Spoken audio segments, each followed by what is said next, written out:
Welcome, football fans, out at M.H. Roy Stadium here on a chilly Friday night for some high school football. Tonight's telecast is brought to you by ATMC TV and its staff and its sponsors. We have East Coast Moving Company, Grisset Town, Longwood, Fire and Rescue, The Haunted Trail, and Fuzzy Peach. And we'll be telling you more about those sponsors during the telecast. I'm Chris McKenzie. Alongside me, play-by-play, Mike DeSpirito. And tonight, West Brunswick plays host to the new Hanover Wildcats. And just a little bit about our opponent tonight, Mike, and then I'm going to let you sort of speak in. I'm going to ask you a couple of hard questions tonight. Okay. But tonight we play in the new Hanover Wildcats, Mike. They play a spread offense. And just to give you a little statistics about some of the key players for New Hanover. We have a junior quarterback, Ward Coleman.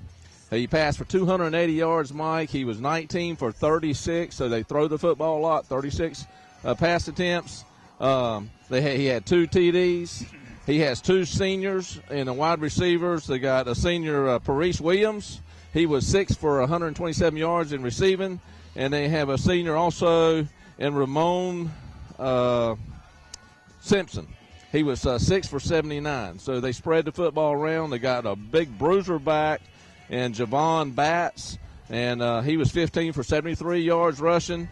And they got a little speedster back there, Watkins. He was 9 for 49. So they got a balanced attack, Mike. They run the football well. Got a pretty good bruiser of a fullback. But, you know, last night, Mike, I was at the JV game, and they, according to the offense that I seen last night, they have 5 wideouts a lot of the time. Sometimes 4, but they usually run trips to one side. They have another guy to the narrow side of the field. They put guys in motion. Right. So they love to throw the football. We might want to say New Hanover, tell our audience that they're 5-3. They lost to Conway early in the season out there in the Carolinas kickoff clash. They lost to a strong team in Scotland County. Yep. And they lost to Hoggard, which we know was a very close ball game, 21-18. Right. And Hoggard's top of the conference in the Mid-Eastern Conference. They've won against Hunt, Purnell, Lumberton. They crushed Ashley 51-7. And, of course, the big game last Friday for them was Laney. They won 34-13, and which puts them 2-1 in the conference. But West Brunswick is on a little hot streak here itself, beating 2 conference component, with South Brunswick and Topsail. Right. So it makes them 2-1 in the conference. Right. So we're even in conference, but are we even in strength with the New Hanover Wildcats, Mike? What I'd like to ask you tonight is 2 things. Can our offensive line that's been hurting protect Dargugas, the quarterback? And can our secondary keep up with this spread offense? Well, those are 2 good questions, Chris, and there's no doubt about it that West Brunswick has got a tall task here tonight. They've been banged up all season. They're not very deep, as we've mentioned in previous games, at any position. Talking to some of the coaches here just before we went on the air a little while ago when we came into the stadium, and they have high hopes for tonight because we are 2-1. We're tied for 3rd with New Hanover in the conference. Hoggard being first, Laney being second. Those 2 play tonight also up in Wilmington. But strength-wise, I think I'm going to have to lean that to New Hanover strength-wise. We've got talent. Talking to some of the coaches, as I said earlier, we have got to have the secondary has got to step up on the defensive side. They've got to get a pass rush on the quarterback. They got to put pressure on the quarterback. And another big thing, Chris, that's really stifled a lot of the drives this year is penalties. You're going to have holding. You're going to have some procedure calls every once in a while. That's part of the game. Yeah. But when you get 3 and 4 unsportsmanlike conducts or roughing penalties a game, that shoots you right in the foot. You're giving up 15 yards a spot every time you get one of those penalties, and that's basically just an undisciplined individual that's doing that. On the offensive side, offensive line-wise, their pass protection has gotten better. The offensive line, for the most part, is solidified with who they've got there. Now, on the defensive side of the ball, you've got a major hit this week with Brandon Mercer going out. Not Brandon Mercer, I'm sorry. Marquise Brown going out this week with a torn ACL. He's out for the season. That leaves a big hole on that defensive line that they're going to try to fill with 2 or 3 offensive linemen.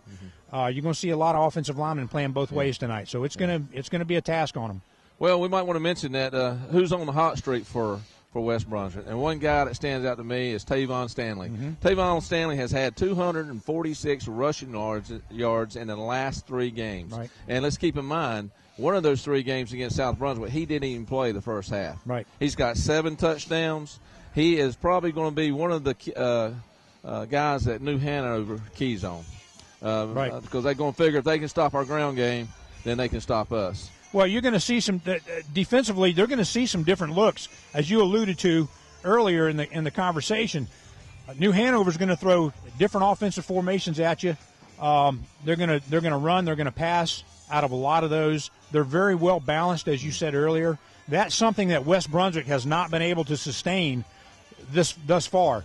Now, can West Brunswick win this game tonight? Absolutely, they can win it. Yes. But they've got to do something they haven't done yet, and that's play flawless football. Right.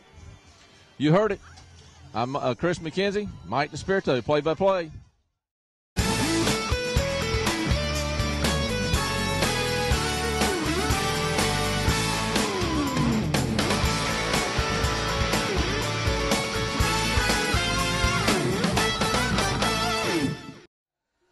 All right, Chris, here come the Trojans here, where we host New Hanover Wildcats tonight. And as we talked in the pregame, Chris, it's going to be a big task for West Brunswick tonight. But they have the ability to pull this game out. They got to play smart, aggressive football, like we talked about in the pregame. Yeah, you mentioned it in the pregame, Mike. This team's been a little bit undisciplined and some of the penalties that they've had in the past games. And you're right, they got to play a mistake-free ball game. And they got to, and what me and you was discussing here before we came on air, if they can get a running game established, Mike, and keep the ball out of New Hanover's hands as much as possible, I think, and control the clock, got a good chance maybe of coming out here with a win. And, New Hanover, they got a reputation of being a very strong team out of this conference. But, they're not as strong this year as they have been. Right. And so, they have got 3 losses. And so they're beatable. Oh, yeah. Yep. Absolutely. Well, New Hanover won the toss, so they elected to receive the ball, Chris. So we'll see what the defense for West Brunswick has in store for New Hanover. As we talked about in the pregame, they lost a major player this week on the defensive line, and Marquise Brown went down with an ACL, so they're going to have to fill his shoes with 2 or 3 different options they got to pull somebody off the offensive side of the football. Well, so we'll see how that pans out for them. One thing we haven't gotten this year is penetration, to the quarterback. Right. And This is going to be a spread offense. They're going to throw the football, and I don't think our secondary is going to have a tough time out there if we can't get a little bit of pressure on the quarterback tonight. Well, they've seen the kickoff style that we've used, so they've moved up to inside the 20, just outside the 20-yard line. West Brunswick getting ready to kick. Kenny Williams does the kickoff, and here they go. That ball's going to be down on the 40. The line drive shot right across the ground there, Chris. So good field position for New Hanover to start the game. Yeah. Well, that squib kick, it works if you can get it past that second line right there, but kicked it right to the guy. Yes, he did.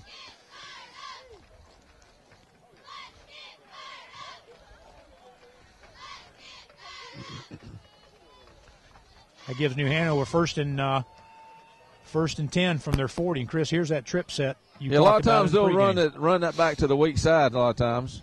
They'll throw it to the weak side. Pass, there it is. He's got a man down the sideline. That pass is incomplete. Sean Hewitt on the coverage over there. Mike, they scored on that touchdown last night against JV. I happened to go up there to Legion Stadium and watch the JV, and they tripped it on the wide side, right. Sent that guy down the left side and threw it right back to him. So I like to spread it out here. A lot of times they'll run it back to that weak side also. Yeah, that gives them second and 10 now from their 40. Back to pass again. He's got some pressure from the backside, and they've got him. They've got him back, 5-yard loss. That's what we talked about. What we talked about, Chris, is getting some penetration. Number 44, Kenny Williams on that tackle. Well, look, hey, That's what we talked about. Yes, it is. You know, that's the biggest helper of a secondary is getting pressure on quarterback. So that's going to help that secondary a lot. That puts they them, can continue to do that. Yeah, that puts them New Hanover now 3rd and 15.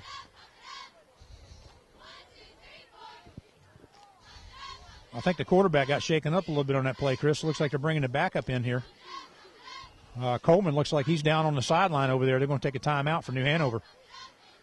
Well, Mike, that's a good sign for West Brunswick. Mike, while we got a timeout here, I want to talk to you a little bit about one of our sponsors. Okay. This is East Coast Moving Company, LLC. is a professional packing and moving service that is licensed to work from Maine to Florida. Not only do they offer both household and commercial moves, they offer professional packing as well as on-site loading and unloading for local or interstate moves. Since opening in 2003, they've been recognized by the community and won many awards, including Business of the Year, Entrepreneur of the Year, and Ambassador of the Year, and the National Make Mine $1 Million Business Award. They offer monthly diesel discounts, so check out their website regularly to see what they're offering. And they can be found online at eastcoastmovingllc.com, or you can reach them by phone Monday through Friday, a.m. to 4:30 at 910-755-2058. All right, Chris. We appreciate them being on board this year, as we've said in the past. New Hanover 3rd and 15 now from their 35-yard line. Backup quarterback's in. They're still dropping back. They might have man across the middle, and he's wide open, Chris. Across that middle, picks up the first down, plus about 10 or 12 yards. Gets down inside just outside about the 37-yard line of West Brunswick. Just a quick hit there, Chris, across that middle behind the linebackers. Well, he found the soft spot of that defense right there and just settled right into that open zone right there, and he's wide open. Yeah, it gives him 1st and 10 now from about the West Brunswick 37. Got a man in motion, comes him inside. He's got a little spin move there, and he gets hit on about the 30. Pickup of about a 7-yard pickup there for New Hanover. Give him about maybe 6 yard. Give him about 2nd and 4.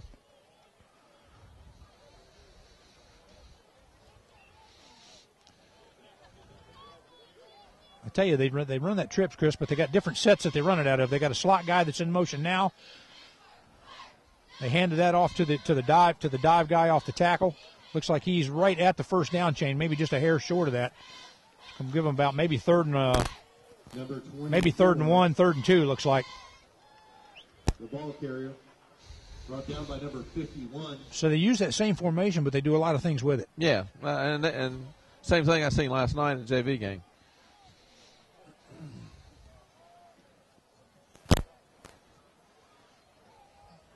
Same play. He's off to the far side, Chris, and he's basically untouched until he gets down about to the 10-yard line. A little counter play right there, it looks like. To the far side. That gives New Hanover first down from about the West Brunswick 10. Should stand is open. We got Chick-fil-A tonight. And also Papa John's Pizza. Hot chocolate. They're going to seal this right side off over here. Right there it comes, right off. Well, right up the middle. It is right there. He jumps right in there, and he's in for the touchdown. I see. Yep, there it is. Touchdown. Tell you, that was virtually pretty effortless right there. That run going right off tackle there. Well, you can, and we got to the quarterback, sat the quarterback for a loss. They had substitution come in, and didn't hurt them much. Marched right on down the field. So they're capable of scoring real quickly. So.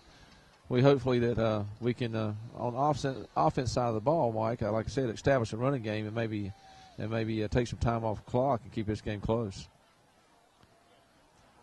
And Hanover in to kick the extra point.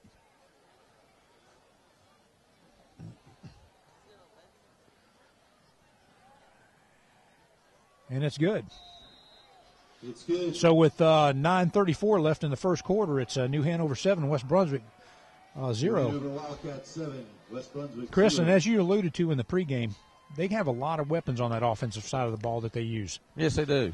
Like I said, they got a junior quarterback that he's had one game, 300-plus yards throwing. He had a game against Lanning, 280 yards. He threw it 36 times, completed 19 of those, like we said in the pregame. He's got 2 experienced senior wide receivers. Right. So – they're loaded in talent. I believe the JV looked like they lined up about 70 players last, and they look like they're closer to 55 players maybe over there tonight. So, you know, they have a lot of athletes, so they're able to pull from a big source over there in Wilmington. But yeah, you know, takes 11 players to win a ball game. Yes, it does. It don't take 67. Yep. It takes a lot of heart. So, you know, Yeah. I think West Brunswick's going to come out here with a determination to show that they can play with these guys. Yeah. And they can play with them, like you said, if we can just execute our plays and not make mistakes. Right. We can't turn the ball over against somebody like New Hanover that can score very quickly. Right. Now, they look that first series there, they hurt us more in the run game than they did the passing game. Yes, they did. It looks like Sean Hewitt and I believe that maybe. looks like Shaquem maybe back there. Shaquem Hill, yep. Deep, Shaquem Hill back there. New Hanover kicks off from their 40. And that is kicked, and Shaquem's going to get that. Picks it up on about the 10-yard line. It goes right up the middle, and he's got a little bit of a seam, Chris. Had a couple blocks there, but not many. Number 13. Gets that ball up to about the 21-yard line of West Brunswick, so we'll see what the offense has. Yeah. Shaquem made a few good moves there. He was very close to breaking that. Yes, he was. If he wouldn't mishandle that ball down there, he might have had a better chance. Well, they got a split back set back there tonight. Desmond Stanley and Tavon Stanley back in there with Dustin. They got two wideouts to the far side, one to the near side.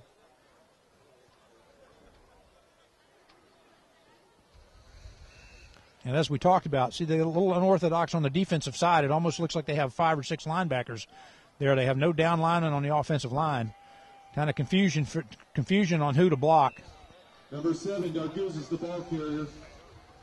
He gets hit right at the line of scrimmage. By number 26, Alston. And number 28. Well, it looks like he gained. Well, it looks like he gained about 2 yards. It should be about 2nd and 8 now for West Brunswick. When's the last time we've called a ball game and never seen a defensive guy, not near one, being in a 3-point stance? I don't think we've ever called one. It's a little bit different. It's a little confusing, I think, for the offensive line. Tavon tries to get that up the middle, and he gets nowhere there, and is trying to strip the football as he hits that line of scrimmage. So you've got I picked up about 1 maybe, so it's about, let's say, 3rd and 6 for a first down. Ball spotted on about their 29. Mike, they're awful big up there in the middle. Now, we'll see how the game plays out, but it looks like to me that Trojans if they're going to run the football, they're going to have to run it off tackle, maybe try to get somebody with some speed on the outside. But that middle looks like it's there, but it closes up quick. Yes, boy. It does. It really does. Yes, it does. They got a pass. Dylan back to pass. He's got a man across the middle. I James Daniels. If they give him looks like he progress, picked up the forward progress. He should have the first down. And it looks like where the spot is, he should have the first down on that. Yeah. That is a first down for West Brunswick. First down, Trojans. Nice catch here by James Daniels. Good pass by Dylan, right on the money, hit him right in the hands. It's a good pickup there. That gives West Brunswick first down from about looks like their 37.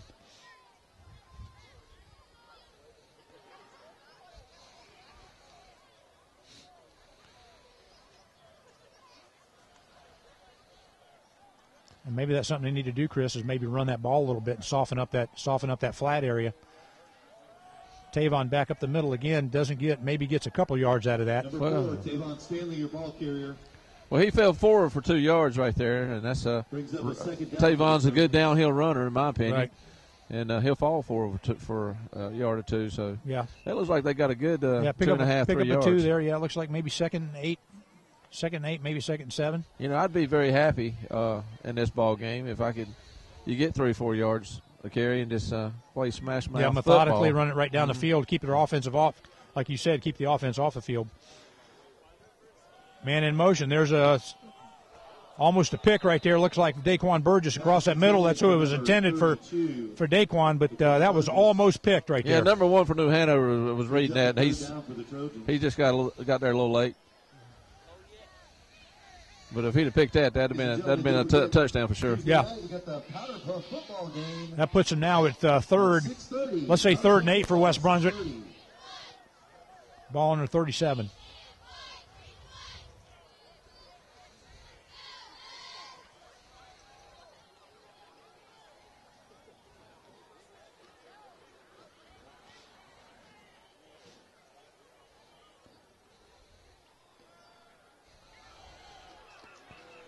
There's nothing there for Number 7, Darguzzi. Dillon caught in the backfield there, Chris. I mean, this news. By number 19.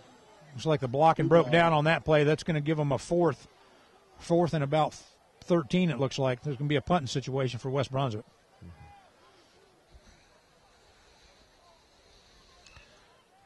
Why they're not going to drop nobody deep here. No, they're rushing. Well, here comes the guy on the sidelines now. he come off sidelines. Snuck in the sideline, but they're trying to block it. They got a pretty good rush, and that was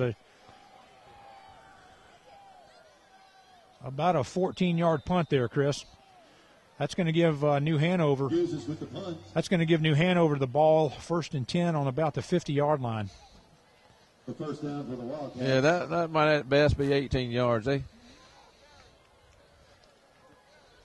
giving New Hanover an awful good field position. Yeah. 1984 here tonight for their 20-year reunion. 30-year.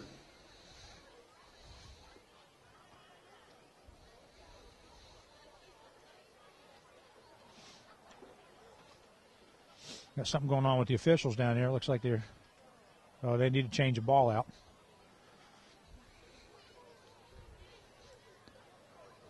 All right, Chris. Well, the defense is they started off pretty good. They got a man in motion, number 21. He's back to pass. He got a man out here in the flat, a little swing pass. He's got coverage there.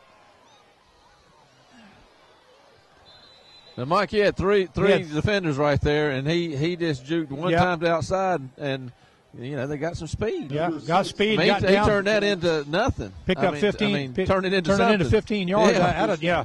He had nothing. They had him hemmed in right there, exactly. It's first down from the West Brunswick 35-yard line. First down, Wildcat. He's looking back to pass. He's got a man over, and there's a flag. That's a pass interference on West Brunswick. It looks like the free safety there got tangled up there and hit him in the back. Yeah, feet got tangled up, knocked him on the ground.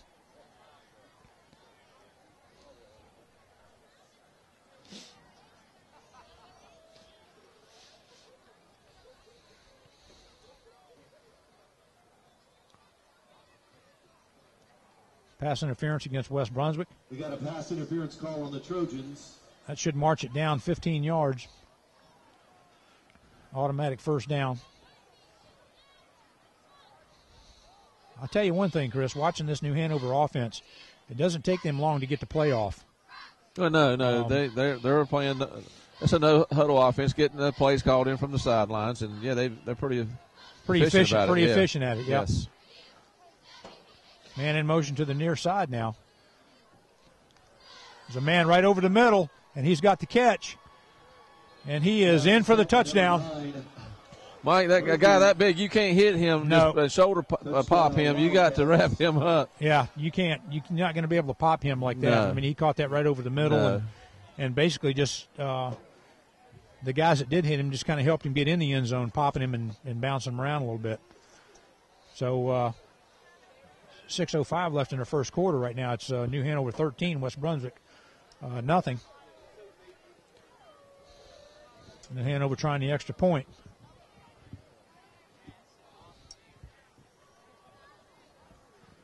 One thing we got here tonight, Chris, that we haven't mentioned yet is it's homecoming night here tonight.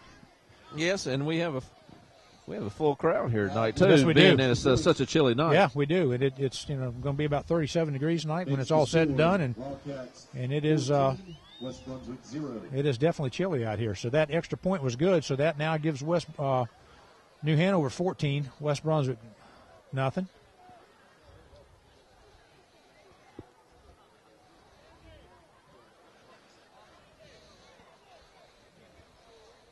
West Brunswick getting ready to start their second series here, Chris. Ladies and gentlemen, we have had a little bit of success moving the football. Just having a tough time, as we talked about earlier in the pregame, about offensive line they've got to give him time. They've got to give Dillon time to read those receivers.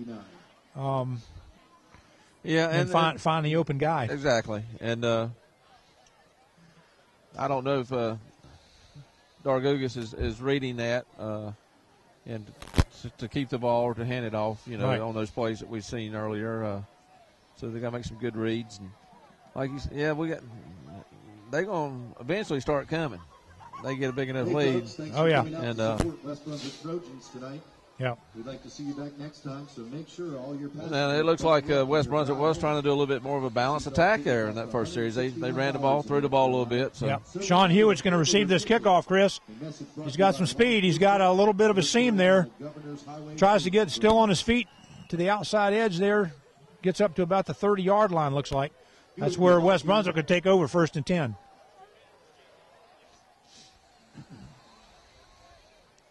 It's going to be interesting to see what they come out here with this second series, see what kind of changes and what kind of play calling changes they're going to make. Yeah, they didn't really try anything to the outside like we had mentioned in the first series. Like I said, I'm surprised they threw the ball as much as they did, but, I mean, that made me feel what they've studied film more. They feel like they can throw the football. Yeah. If Dylan keeps it right up off tackle there and he gets that, looks like he picks up about a good 5 or 6 there. I'm just wondering, Mike, is that a read? Do you think that's a read? I think it certainly looks like a read option for him. Yeah. So if it is a read option, I mean, that right there was a good call. I mean, they can do that. And that's about to pick up a 5 there. It should give them 2nd and 5. Ball spotted at about the 36. West Brunswick 36-yard line. Silverado truck bed.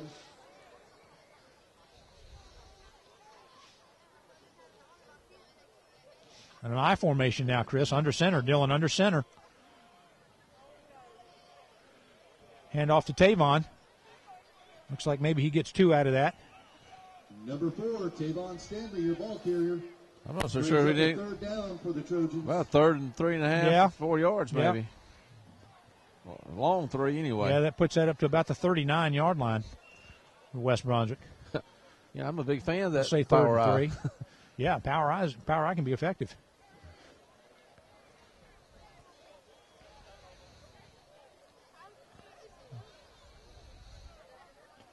Now they're back to the split back in the backfield. 2 wide outs to the far side, 1 to the near side. He's back to pass. He's got time, and there's a pick there, Chris. Yep. That was intended to look like, I can't tell if that was intended for I. James. Just went through his hands. Went through his hands and went right into the defender's, right into that safety's arms. It gets that ball back up to about the 49-yard line. Ladies and gentlemen, don't forget about the that corner was just set back there, and that was just a gift. I mean, it overthrew the intended receiver, and it went all the way back to the back corner or safety back there. But and the thing about that is he had time. The offensive line gave him time to sit back there and read that and see that. That's New Hanover now, 1st down on the 50-yard line after the interception. Back to pass, no pressure. He's rolling out to the near side, and he's got a man overthrowing him. Had a little bit of pressure there by Eric Bellamy. Boy, that's just good coverage that time. Yeah, that was. They're going to throw it downfield. That was good coverage right there. I'm trying to see if that was number 20. Is that Devontae Hewitt? Devon Hewitt on that coverage. I believe so, yes. Yep. That gives New Hanover 2nd and 10 now from the 50. There's that handoff up the middle, Chris, and he had an open field, but that's a pickup of about 30 yards on that run. It's like a little draw play right there where he suckers them in there and just that quick handoff. Well, that gives New Hanover 1st and 10. They do, Mike. I mean, you start thinking pass. Well, you're playing soft. Yeah, you got to play soft. That's a perfect call right there by New Hanover coaches. That gives them a 1st and 10 from the West Brunswick about the 24-yard line. There's takes the ball to the far side, still on his feet, gets out of bounds. Looks like he may have a little end around there for New Hanover. Mike, like we talked about in the pre-show, that they're just so balanced. I mean, you got to respect the pass. You got to respect it in so many different ways. Out in the flats, they run vertical in their routes. They draw plays. They're just really balanced. Yeah, that's a 1st and 10 for New Hanover. From about the West Brunswick, looks like maybe the 11 or 12-yard line. run there that it is little off that right inside the give middle. again. So, they. Malachi, your ball carrier.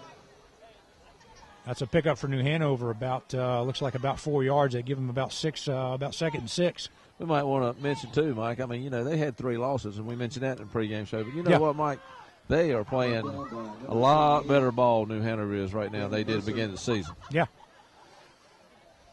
Yeah, absolutely. There's that draw play, Chris, and it looks like he's Once again, Malachi, your ball takes carrier. that down to about the 5, maybe just inside the 5-yard line. That's going to give New Hanover third. Looks like maybe third and 2. Looks like a third down for the Wildcats. And it looks like they can pick up a first down on maybe the 2-yard line, maybe the 1-yard line, where the chains are. Yeah, it's about the 2-yard line. Third and 2 right here.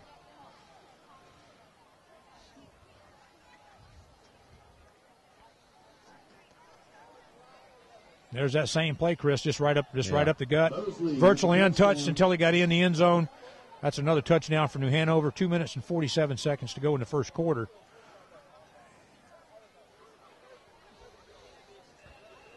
Maybe a tough night for the defense here. Well, we sort of figured that coming in, but Yep. I didn't figure that it would be 3 scores this quick. Right.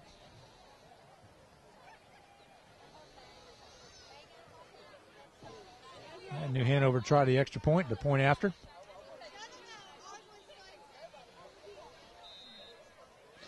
The kick is up and good. So with 2:47, Chris, left to go in the first quarter, it's New Hanover 21, West Brunswick nothing. We'll do one more sponsor here, Chris, while we got a little bit of break. Mike, we have the Fuzzy Peach of Shalote. Yeah. Spread of peach love and happiness by visiting the Fuzzy Peach of Shalote, the newest dessert place in town. Located in Shalote Plaza Shopping Center, the Fuzzy Peach is open from 12 to 10 p.m. Mondays through Saturdays and 1 to 9 p.m. on Sundays to fulfill all your fro-yo cravings, Mike. Simply fill up your cup and top it off with as many toppings as you can think of. Find specials in the Brunswick Beacon, the Coastal Clipper, or be seen around town with the Fuzzy Peach car decal and get a free cup card. Stopping in is, of course, the best way to get in touch, but you can also reach the Fuzzy Peach at Shalote by calling 755-THE-FUZZ or 3899 or by going to facebook.com/Fuzzy Peach Shalote. All right, Fuzzy Peach, that's a good place. That's a good place to eat, enjoy a little relax, and have a little had a little yogurt there with all the many toppings they got up there. Made a few visits up there. Shouldn't have, but did. Yep. But it's yogurt, Mike. So, yeah. So it's better for you. better for you. It's better But for you. Now, all them toppings ain't. Well, yeah, But but they that's awful what good. makes it. Yeah, that's what makes it. That's right. All right, New Hanover kicked off. Sean Hewitt gets out on about the 11-yard line. Tries to juke a little bit. Still on his feet, still driving. Looks like he's get that down about the 27-yard line, Chris, is where he got that ball up to. That's a hard run there by Sean. The first and 10 for the Trojans. All right, we'll see what West Brunswick has, Chris.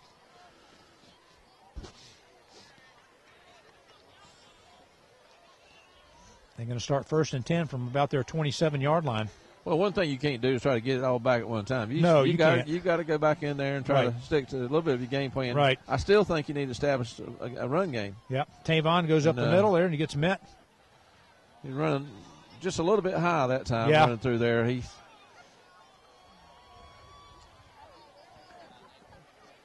Pick up about almost 2 yards there for Tavon. Puts him about second 8.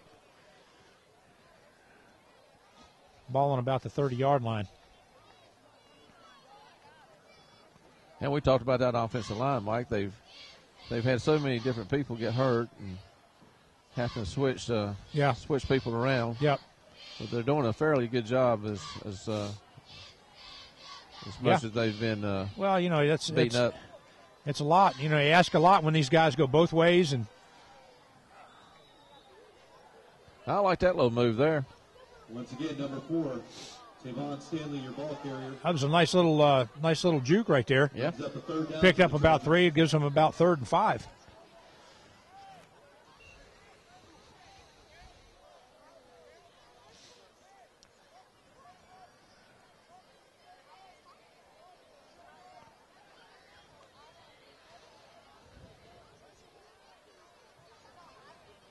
Ball on about the 33-yard line for West Brunswick.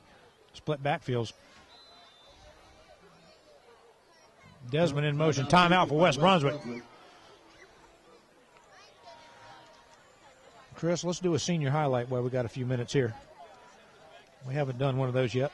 Let's see who we have here first. This is Desmond Stanley, 5'5", 165. Played for us at Buccaneer football in County League. 5'5", 165, age 17, wears number 30. Plays running back and a wing back. Pretty compact little guy there. He's a hard runner. Yep. Gives you 110% every time he's out on the field. Yes, he will. He's from Supply, North Carolina. He's not sure where he's going to go to college, but he wants to go into the engineering. His favorite food is pizza. His favorite NFL team is the 49ers. His favorite college team is the Gamecocks, University of South Carolina. Yeah. Favorite football player is Larry Fitzgerald. Larry Fitzgerald. And that's Tavon.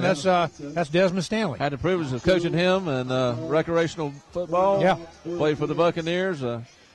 He's a little bit taller, not much taller. Yep. But he was a good little kid. He's a good athlete. He was a good athlete, and like you said, Mike, he puts 110% in everything that he does. Yes, he does on the field. All right, Chris, we're back. About 3rd and 5 for West Brunswick. Desmond Stanley, the one we just looked at. There's a pass to the flat, and there's a catch by James Daniels. I think he dropped it. Looks like Mike. He dropped that pass. Looked like he had it. He had it until they made an initial hit there and must have jarred it loose. Looks like he might have had that because it hit him right in the gut. Again, offensive line did a good job. Dylan had time to look, throw the ball. James looked like he was open right there. Looked like he hit him right in the numbers. Yeah, I think it's just one of those misfortunate drops. Just dropped it. West Brunswick back in a punt formation now. A little bit better punt. They're going to receive that punt on about the 35-yard line. He's going up the middle. Looks like he's got it about. They're going to get the ball about the 48-yard line of New Hanover. Yeah, they've been up. 21 with the return. That's another thing that we've talked about this year, Chris, is our kicking game. Just hasn't been there like we've had, last year or the previous years. It's just that's just some place that they just haven't had much success with. No, they haven't. We're not talking about just punting. We're talking about place kicking, right? Kickoff, punting. Just haven't found anybody that's consistent on that varsity team. Yeah. New Hanover 1st and 10 from about their 48-yard line. Back to pass. He's looking to the far side. He's looking a man in a flat, and there's a pick right there.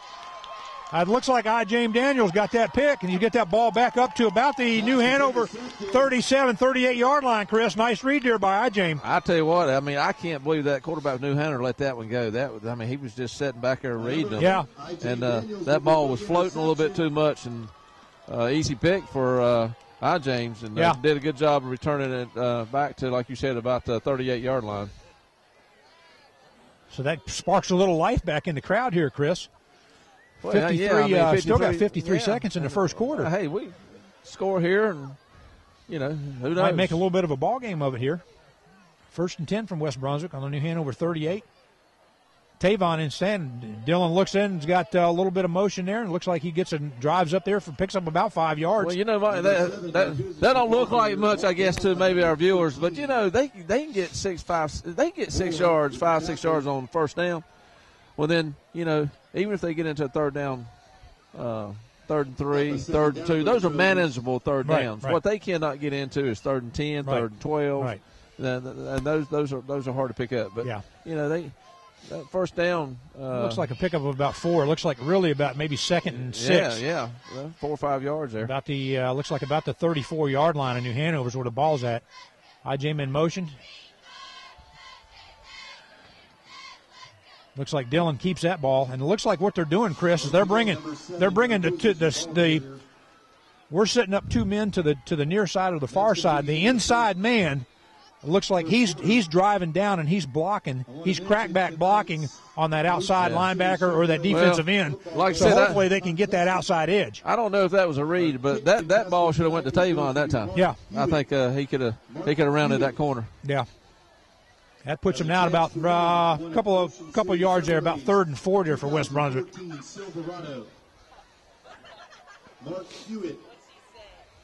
All he has to do is kick a football 35 yards into the bed of the 2014 Silverado on the fly. With the football remaining in the bed of the truck, Mark Hewitt.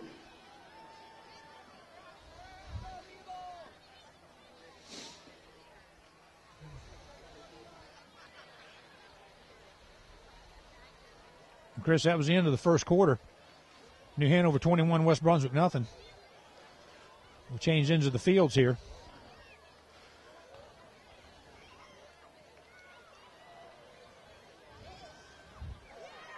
It's going to give West Brunswick about a 3rd and 4.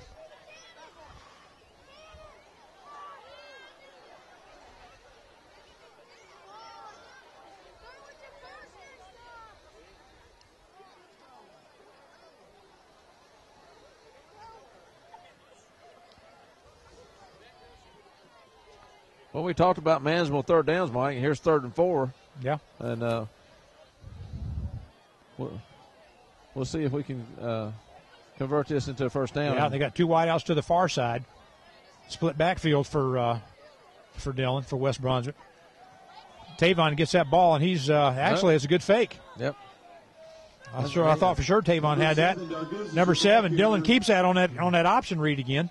It looks like he picks up the first down. Well, that's been their most successful play. Yeah, it has. A run play. Well, they're keying on Tavon. I'm sure they're keying on him. Number 4, he's one that's pretty much our mainstay running back. Yeah, so. we mentioned the last 3 games. He's gained 247 yards, 7 touchdowns. I mean, if you're looking at film on West Brunswick, you got to say, hey, we got to contain number 4. Right. So that was a good read by Dillon. Good play call right there. That's puts West Brunswick 1st and 10 from about there. Looks like about the 26-yard line. Carry to Tavon off the tackle there. He's still churning his legs, and he gets up to picks up about 3 yards, it looks like. That's going to give him pick up about 2. It's been about second and 8 for West Brunswick. Brings up a 2nd down for the Trojans. Ball on about the 24-yard line.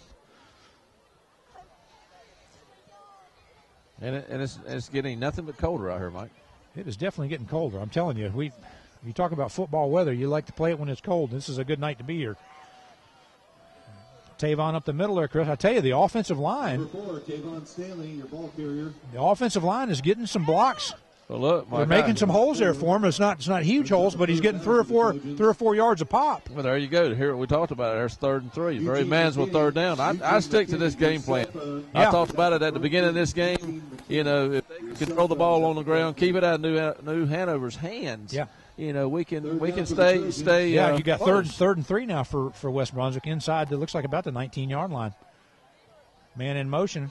There's Tavon again. He's met at the line of scrimmage. He's still churning his feet there. Yeah. Looks like he may have the first down there, Chris. Where they get the spot and they're moving the chains. Yeah, I like his play calling, Mike. I like That's a his first play down. calling. Look, you got to make them stop you here. You know when you're running like that. I mean, they're getting 3, 4 yards. You know, this is 3, 4, 5 yards in a cloud of dust, and the crowd's liking it. The crowd's loving it. And where they're doing that is between the tackles. They're running right down their throat, right between the tackles, and the offensive line is getting some good blocking off on that defensive line. Yeah. Well, you know, eventually, you know, they may have to. They start closing that up, then that's going to give us a shot downfield. All right. There it is again. There's Tavon up the middle there. Big pickup there. It looks like about 6 or 7 yards on that pickup.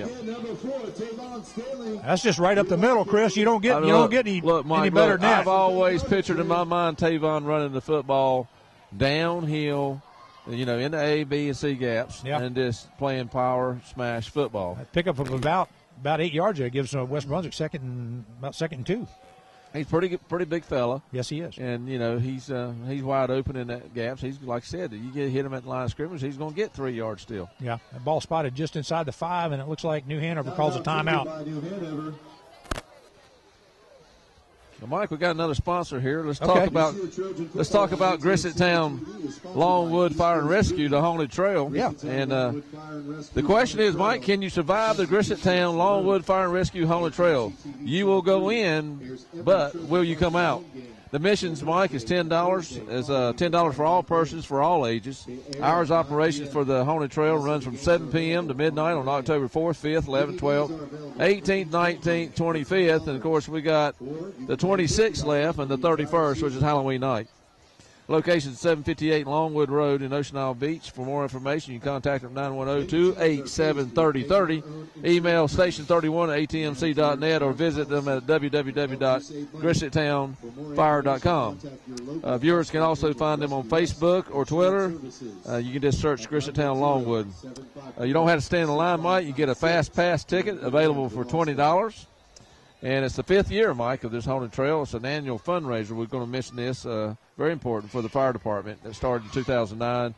And they did win, Mike, the 2010-2011 WWAY TV 3 Award for Best Haunted Attraction. All right. It's a good deal. Well, Chris, we're back with the action here. 9:23 left in the second quarter. West Brunswick up to the line. About second and 2, and they do the power. Lures Tavon, and it looks like he may have broke. He got it. He Mike. broke the plane. Touchdown, West Brunswick. Chris, just like you talked about earlier, they drove that. They established the run game on that drive and just ran it right down their throat. And that's probably what they need to do until they make them stop it. Yeah, you're exactly right, Mike. I mean, you know, this gives New Hanover something to think about here on defense. You know. Yeah. And so. I wouldn't change the game plan for nothing. Of course, Nope. now we got to come out and make a stop. Yes. Yeah.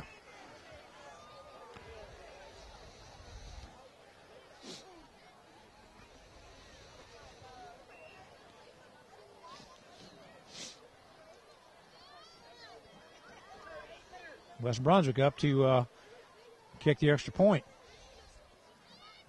And there's a hold, and it looks like it is good. And it's not. It must be off to the right. Just off to the right. Looks like I'm trying to see who was kicking that. I think that's Hunter Ashburn. Is that Hunter Ashburn back out there kicking this week? So with 9:18 left in the second quarter, Chris, it's New Hanover 21 and West Brunswick 6. You talk about that Grissetown Longwood Fire and Rescue Haunted Trail. Yeah. My kids went there last weekend.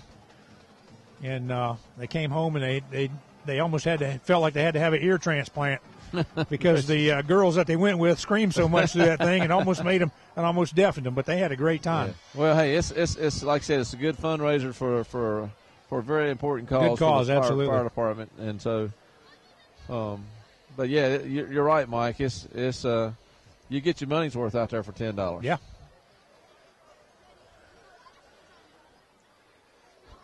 All right, Chris, West Brunswick getting ready to kick off.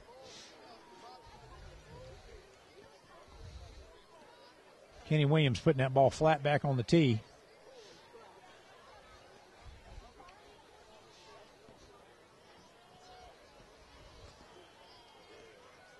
Well, New Hanover's pulling up on the 40-yard line. They got a row on the 50. They got a row on the 40. You got two back here on the 35. One just inside the 20. You know, they're happy if they just get that thing. There's a short one right there, and he gets it. Yep. That's going to give New Hanover the ball on about the 40, looks like the 48-yard line. Their 48-yard line. Well, we talked about it, Mike. I mean, you got to take a little bit of gamble, a little bit of shots here. So, I mean, you know, if that had worked, that'd have been great. Right.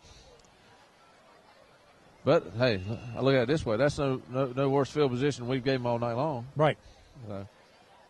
We just got to get a stop here, Mike. That gives them 1st and 10 from their 48 for New Hanover. Yeah, the defense needs to looks like a procedure on New Hanover. I think a right tight there. end number 9 over there moved a little bit.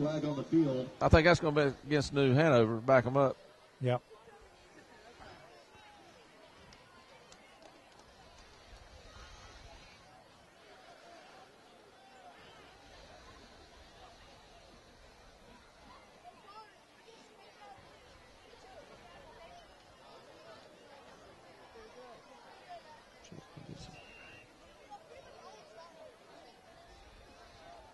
That's a motion call, Chris, against New Hanover there. It puts them back 5 yards.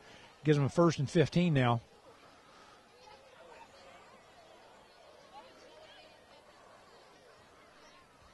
There's a handoff off tackle there. It's like he gained some of that back. Looks like he picked up about 4 maybe on that. Yeah. Not quite back about to the line second 11. About second and 11 for New Hanover. Number 21, Simpson, your ball carrier.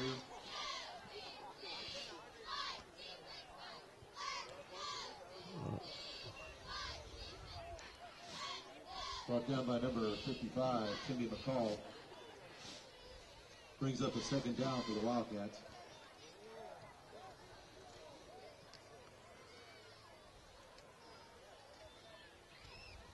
Now they've gone out of the trips, Chris. They've gone to the two wideouts to the near side with a man in motion. And there's that quick handoff to the far side, and he looks like, he's pretty close to the first down. He might be a yard short, maybe. He's a yard short, but that was a big hole over here on that right off inside tackle. Yes, right it there. was. Brought down by number 55, Timmy McCall. That's going to put him at about. They gave him the first down. Yeah, they right? gave him a first down. They sure did. And the original spot looked like it was short. Yeah, it did. It looks like a 1st and 10 now for New Hanover from about the 43-yard line. West Brunswick 43-yard line. And there's that other play again, Chris. He used that little counter play off of our side. Picked up about almost 5 yards off that play. My number 44, Kenny Williams, brings up a second down for the Wildcats. Well, hey, they're giving West Brunswick a little bit of their own medicine there. They're running the football. Yeah. That puts them about 2nd and 5 now. From the 30, looks like about the 38-yard line.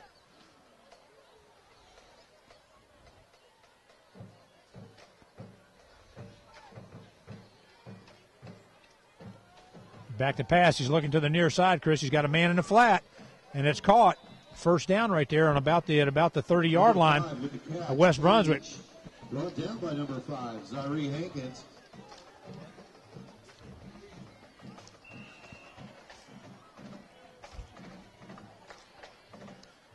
Zaire Hankins on that tackle, Chris.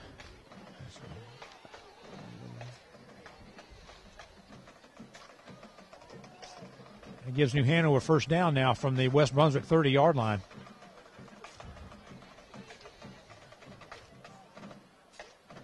Don't forget, ladies and gentlemen, the concession stand is open.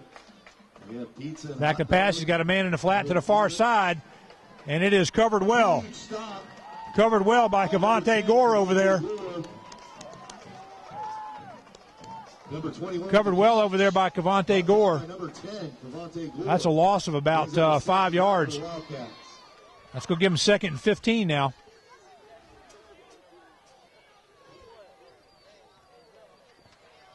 Second and 15 for New Hanover, ball on about the 35-yard line of West Brunswick.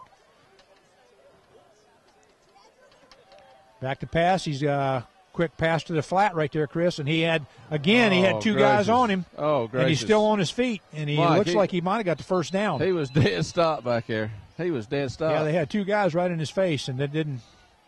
Number 18, Williams with the catch. Looks like they got some different offensive linemen now. He was dancing around there, and they couldn't get a hold of that guy. I can't believe he got 10 yards out of that. There's another first down. Now they've got 3 of the original offensive linemen now, Chris, playing on the defensive line.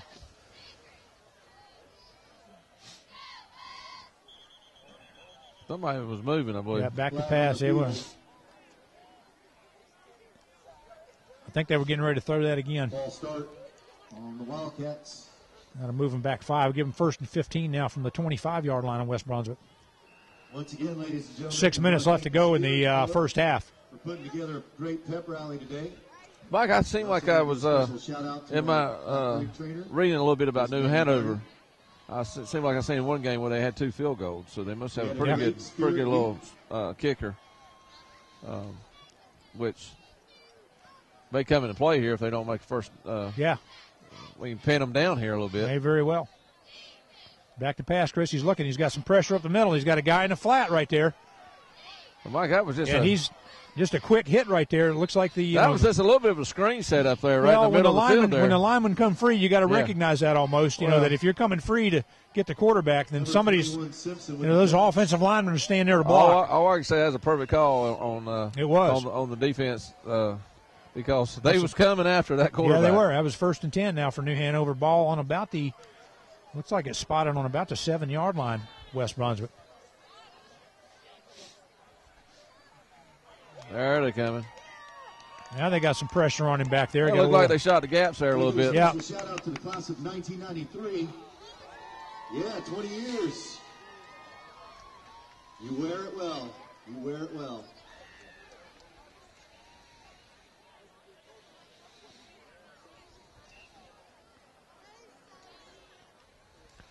That's got to be second down. Yeah, it's about second and goal now for New Hanover from about the 10-yard line.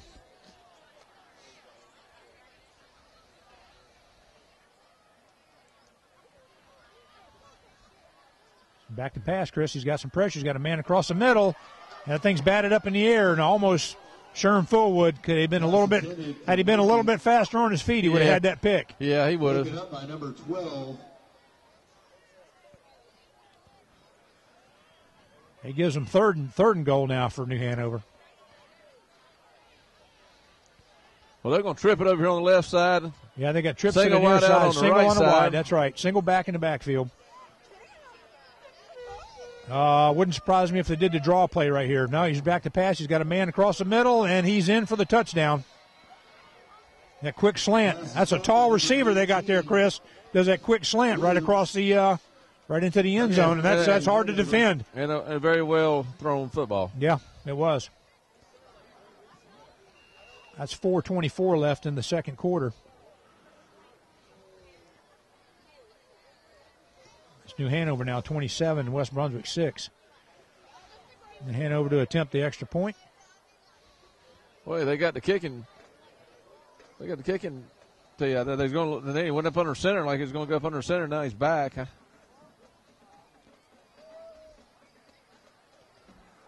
Sean Hewitt almost got a piece of that one. And that kick is good. So, Chris, with 4:24 left in the first half, it is New Hanover 28, West Brunswick 6. Makes the score New Hanover 28, West Brunswick 6. Well, defense so far, Mike, this we talked about it pregame. You know, was the secondary going to be able to hold up against New Hanover? But what I've been surprised about is that New Hanover's ran the ball successfully. Yes, they have. So I wasn't expecting them to run the ball as successfully as they have. Yeah. We was a little bit worried about the secondary holding up, but Yeah. I think right now the question is defensive line linebackers going to have to step up and stop this run attack by New Hanover. Well, and the thing about that, Chris, is if you watch that play and they do the draw play or they do the counter, it's almost like the defense is almost over pursuing the play a little bit. Mm-hmm. And they're catching them off the backside. Yeah. New Hanover set to kick off from their 40.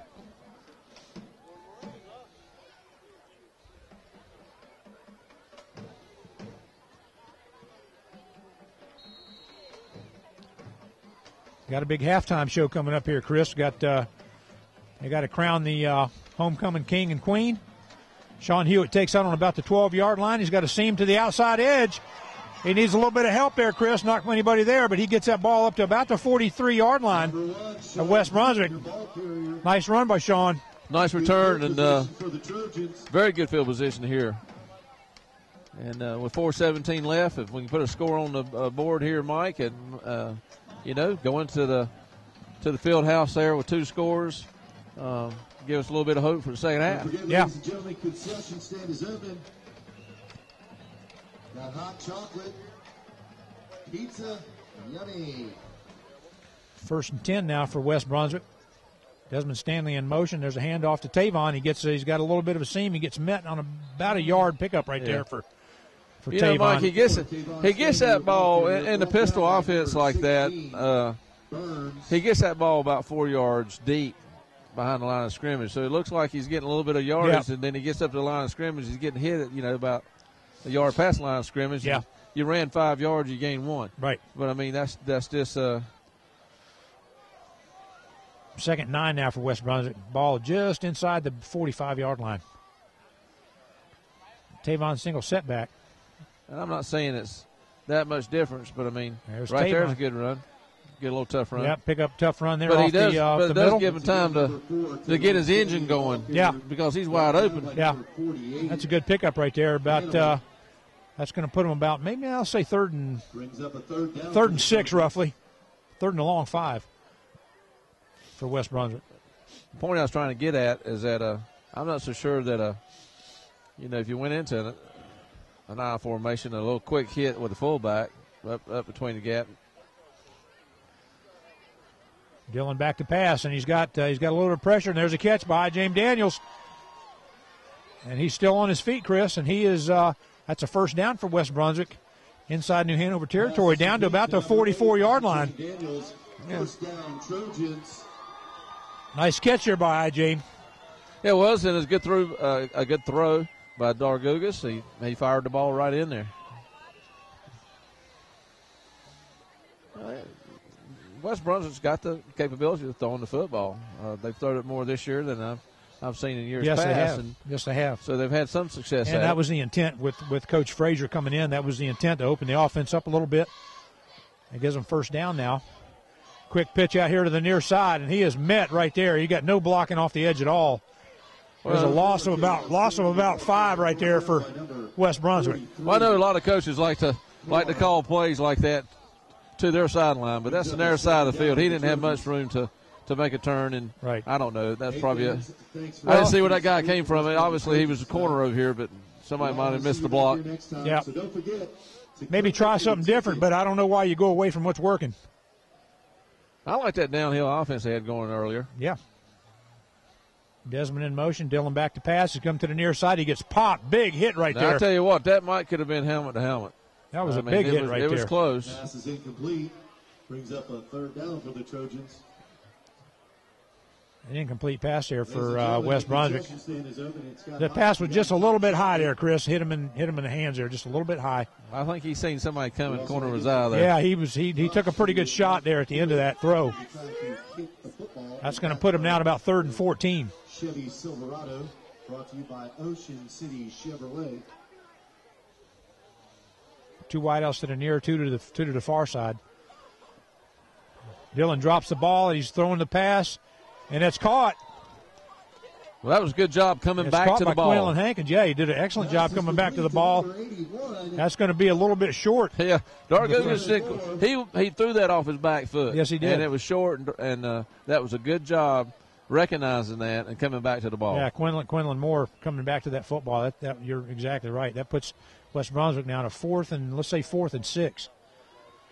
But like I said earlier, if I was inside, you was talking about that. I believe if I got inside the 35, around the 35-yard line, and it was 4th down, I'm going for it. And that's what they're doing. They're just inside the 40, and they're going to go for it on 4th down. They got a minute 23 and a half. Right. Daquan Burgess in motion, and he's looking. He's got a man over there, and there's James Daniels, and he's still on his feet, Chris. He gets slung down about the 24-yard line. Woo! First down, West Brunswick. He almost let go of that football. Yeah, I thought that ball was coming out. Nice catch by James, having another big game. Yep.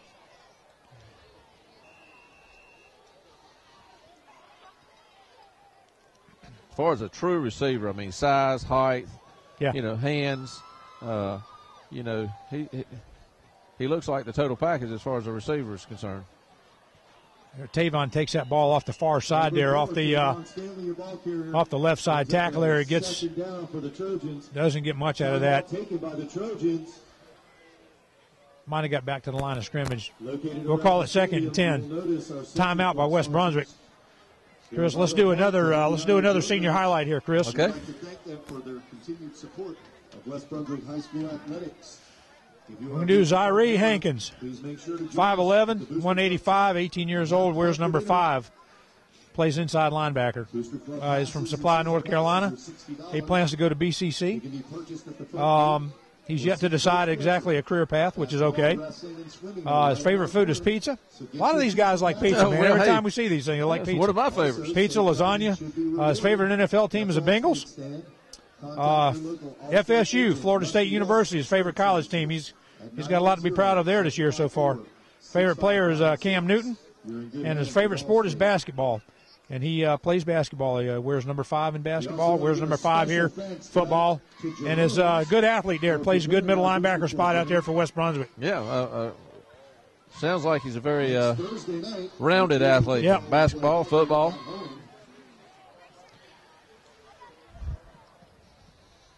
All right, You know, Chris, when I was back growing at up, it. Mike, they went with 3 sports: baseball, football, and basketball. I mean, they might Right. have been more than that, but that's only 3 I knew. Right. 53 seconds left in the half here, Chris. It's about 2nd and 10 for West Brunswick. Ball spotted just inside of their 25-yard line. Split backfield for Dylan. He's back to pass. He's got some protection. He throws it up, and there's nobody there. I think that was intended for Tavon. I think Tavon went in motion. I think that pass was intended for him, and he just didn't make it out there. He's very well covered. I think Dylan had a little bit more time than he thought he did. Yeah. Right there, because he didn't have pressure. So the offensive line has done a pretty good job tonight of giving him the opportunity to sit back there and look a little bit more.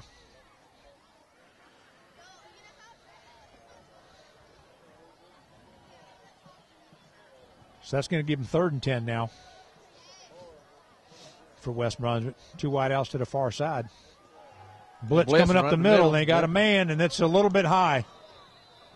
A little bit high for Quinlan there. It looked like had that ball been thrown a little bit lower, he might have had that pass. Yeah, that was just a little bit high.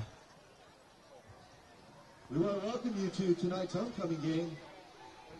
I'm not too sure, Chris, if I wouldn't try that again. I think I might even try that again here on 4th down. Well, they definitely going to have to throw the football. It's 4th down. Because it's, you got 4th and 10, but that same pass, but he was open across the middle right there. I mean, you might get that look again or not. They ain't got 10 yards rushing the football all night. Back to pass, and he's got coming up the middle. Dylan takes a hit, and there's a catch. Quinlan's got the catch. Can he get some blocking? He's got the 1st down inside the 10-yard line. Pass is complete to number 81, Quinlan Again, Moore. coming back to the ball. Yeah, coming back to the ball. Quinlan Moore, I'll tell you what, I like him. I like his run after the catch. He's a good little receiver there. Yeah. That gives West Brunswick a 1st down on looks like they're about their 9-yard line. New Hanover's 9-yard line. Now they're in a huddle with 33 seconds counting. Clock is running. They got to go. Quick hand on to Tavon. He's not getting much right there. He's met at the line of scrimmage. They got a timeout. He's met at the line of scrimmage. Clock does stop. There's a timeout for West Brunswick. Yeah, they're going to have to call timeout here. Yeah, 22 seconds left in the half. Brings up a timeout for the Trojans. With that timeout, it's New Hanover 28, West Brunswick 6. I thought they was going to spike the football, and then they gave that. I think they was trying to catch him off guard there a little bit. Yeah. 35 yards into the bed of a 2014. Mike, I think I'm throwing the football 3 more times with 22.7 seconds left. Well, you've got at least 2 more passes, maybe even 3 possibly. And, maybe roll them out if it ain't there, and you see run the football. Yeah. Get out of bounds. I mean, like I said, the score right here would be really big. Absolutely. Maybe go for 2-point conversion, make it 14-28 ball game. Yeah. Trying to make some room for some bulldozers. Yeah, that would be a big shot in the arm going in at halftime. That's for sure. For their hard work today at the pep rally. We also want to say Spirit Week was a huge success with Mr. Drew. Well, probably in about 10 more minutes we'll know who the king and queen, homecoming king and queen are going to be.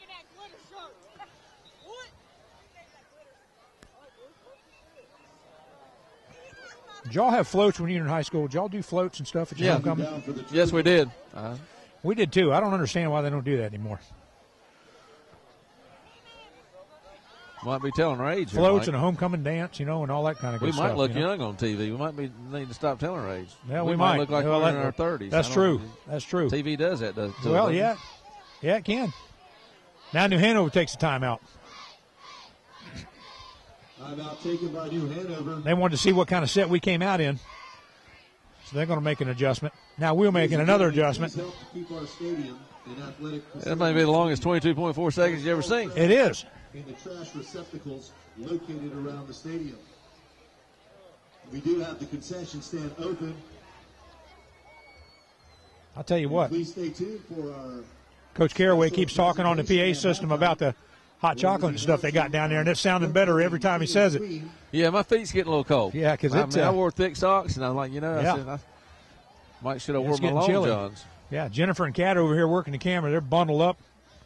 You think we were playing this game in Alaska?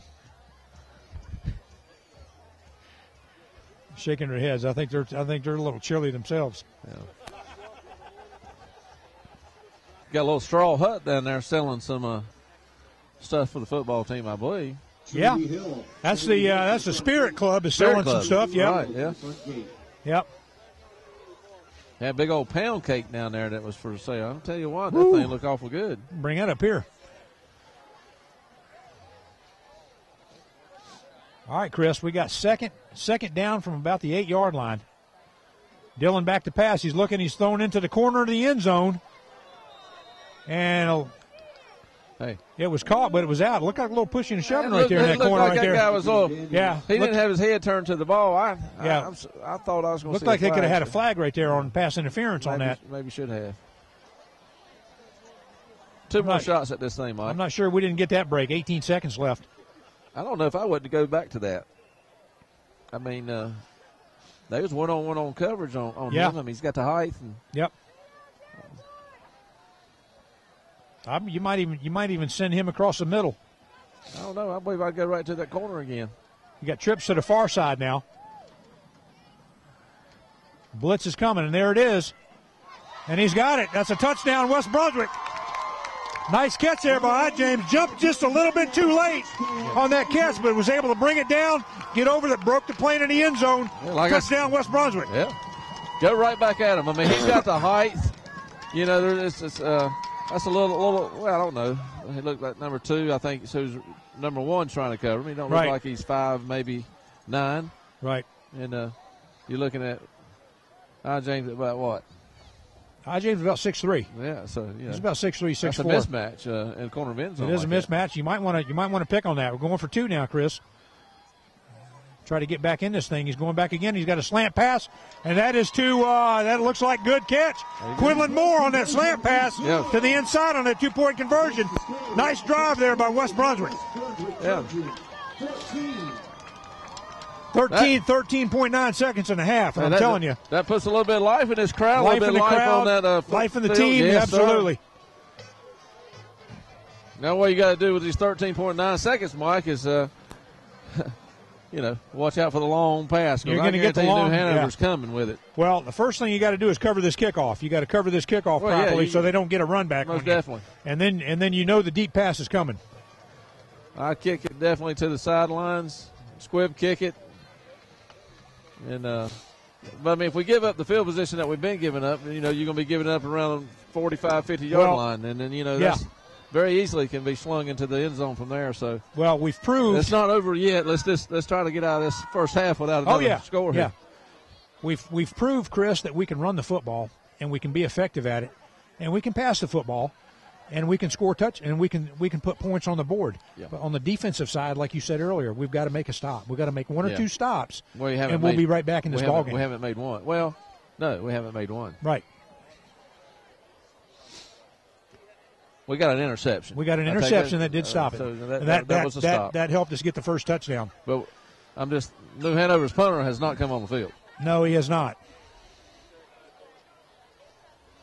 Deep kick by Kenny Williams there. That ball's taken. That was touched. He did touch it. That ball's live. And they're going to down that. That's a huge break for West Brunswick. They're going to down that about 11. Watch it. 9 seconds. That deep. That coach ain't going to chance anything. No, he won't. He won't chance it. But I think I'd be ready for it.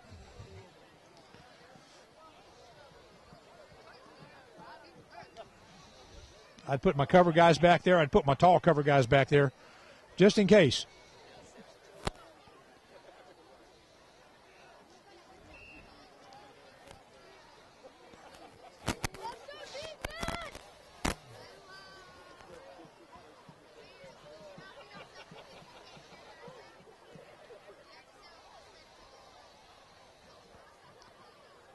There it is, Chris. He's coming back. He's going to throw it. He's got a man across the middle. There's a pick. Shirt forward. Can he get a block? Timeout, 2.5 seconds. Timeout, 2.5 left. They don't have to call timeout. Let's change the possession, Mike. Change the possession right there. A shot right here. I mean, that hit him right in the numbers. I can't believe he threw the football. I can't either. I can't believe that he threw it that short. If he was going to throw it, why didn't he go deep? I can't understand why he was throwing it on that short route. But he threw it short right into Sherm Fullwood's number. You can get a little bit big-handed over there and that coaching staff. That's true. And then, I'll tell you what, come back and bite him here. You got trips to the near side here. I think that play with James Daniels over in the corner in the end zone might be a great time to throw it. If he's one-on-one, I'd throw it over the corner. Well, you got Quinlan over there on the far side. It wouldn't surprise me if you throw another slant pass to him. Well, back to pass. He's got some pressure, and there it is. Quinlan off the back. Oh, and he just overthrew him. Looks like he had lost his defender and just overthrew him. So that's it for the half, Chris. That was an exciting end to the half. Yes, it was. Had an opportunity to get on the board there for the last second. Just couldn't make it happen. But, again, we proved that we can move the football. We just got to come out second half with a couple defensive stops, and we'll be right back in this game. Yes, sir. So we'll see everybody here in the second half in just a few minutes.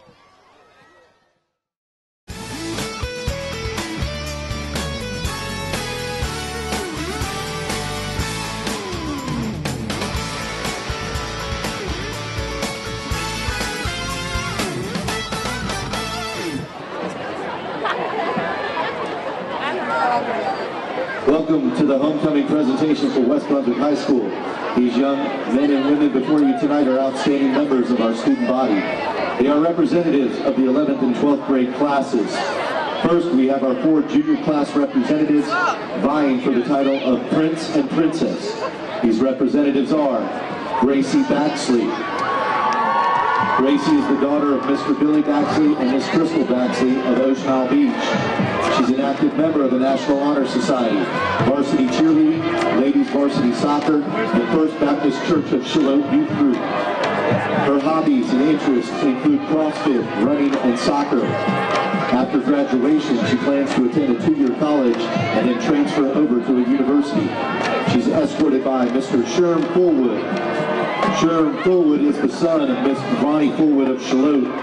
He's an active member of the Decker Club and the West Brunswick High School football and basketball teams and Cedar Grove Baptist Church. His hobbies include playing football and hanging out with friends. After graduation, he plans to attend NC State University, where he would like to play football and study to become an orthopedic surgeon.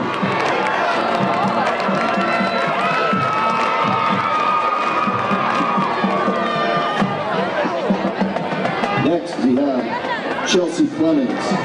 Chelsea is the daughter of Mr. Kim Clemens and Miss Gail Gray of Ocean Isle Beach. She is an active member of the dance team. Her hobbies include dancing and enjoying the outdoors. After graduation, she plans to attend Cape Fear Community College or NC State. She is escorted by Campbell Oswald, son of Mr. and Mrs. Jeff Oswald of Holden Beach. He's an active member of the West Brunswick High School cross country and wrestling teams. In addition, he is a member of the Spirit Club and National Honor Society. His hobbies include surfing and hanging out with his friends. Upon graduation, he plans to attend a college and pursue a career in politics.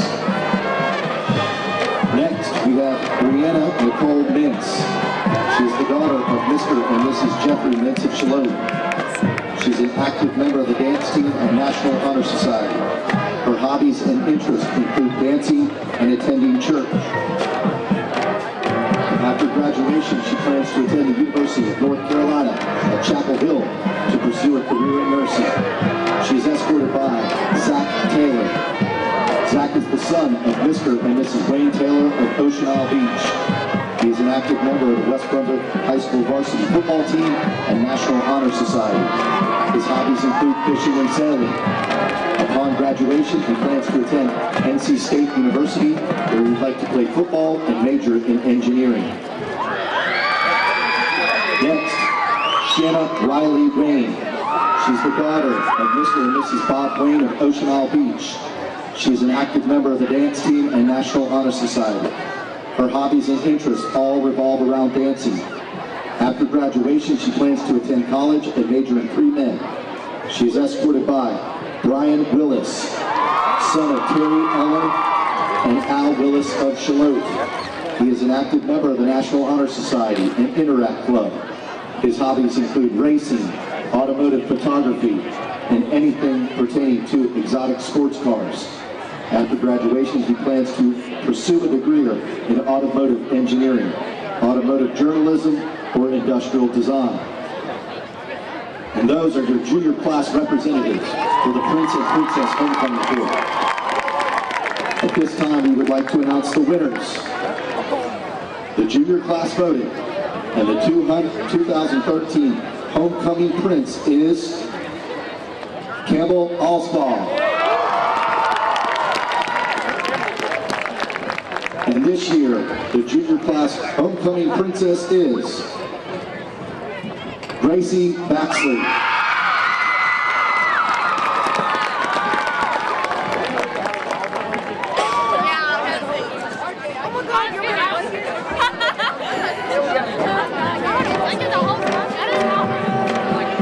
Next, we have the senior class representatives vying for the title of King and Queen.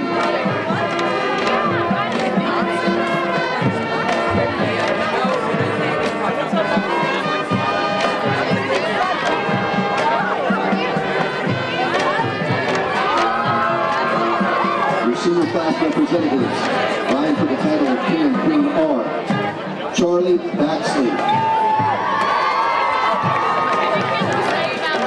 the daughter of Mr. Billy Baxley and Miss Krista Baxley of Ocean Isle Beach.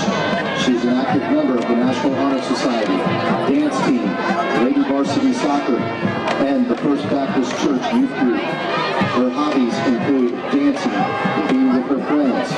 Her future plans are to attend UNC Charlotte and major in business and pre-dental. She's escorted by Cooper Hewitt, the son of Sammy and Audie Hewitt. He is an active member of the West Brunswick High School varsity baseball team. His hobbies include hunting, fishing, and playing music. After graduation, he plans to attend college and pursue a successful career.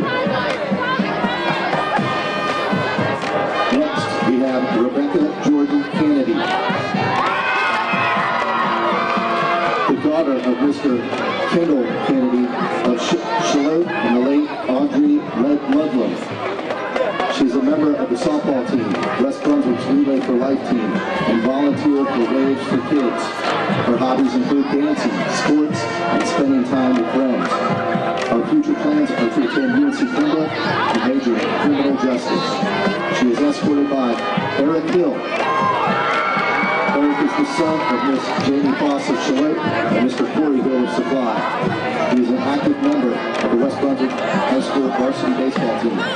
His hobbies include playing baseball, staying active, and spending time with family and friends.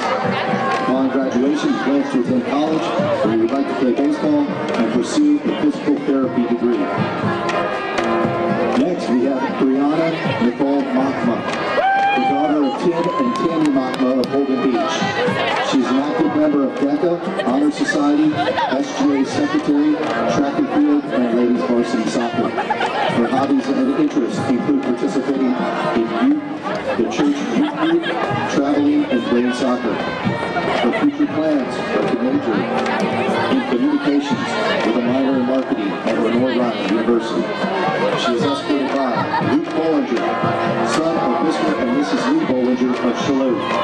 He is an active member of the National Honor Society, vice president of the student government, and West Brunswick High School swim team.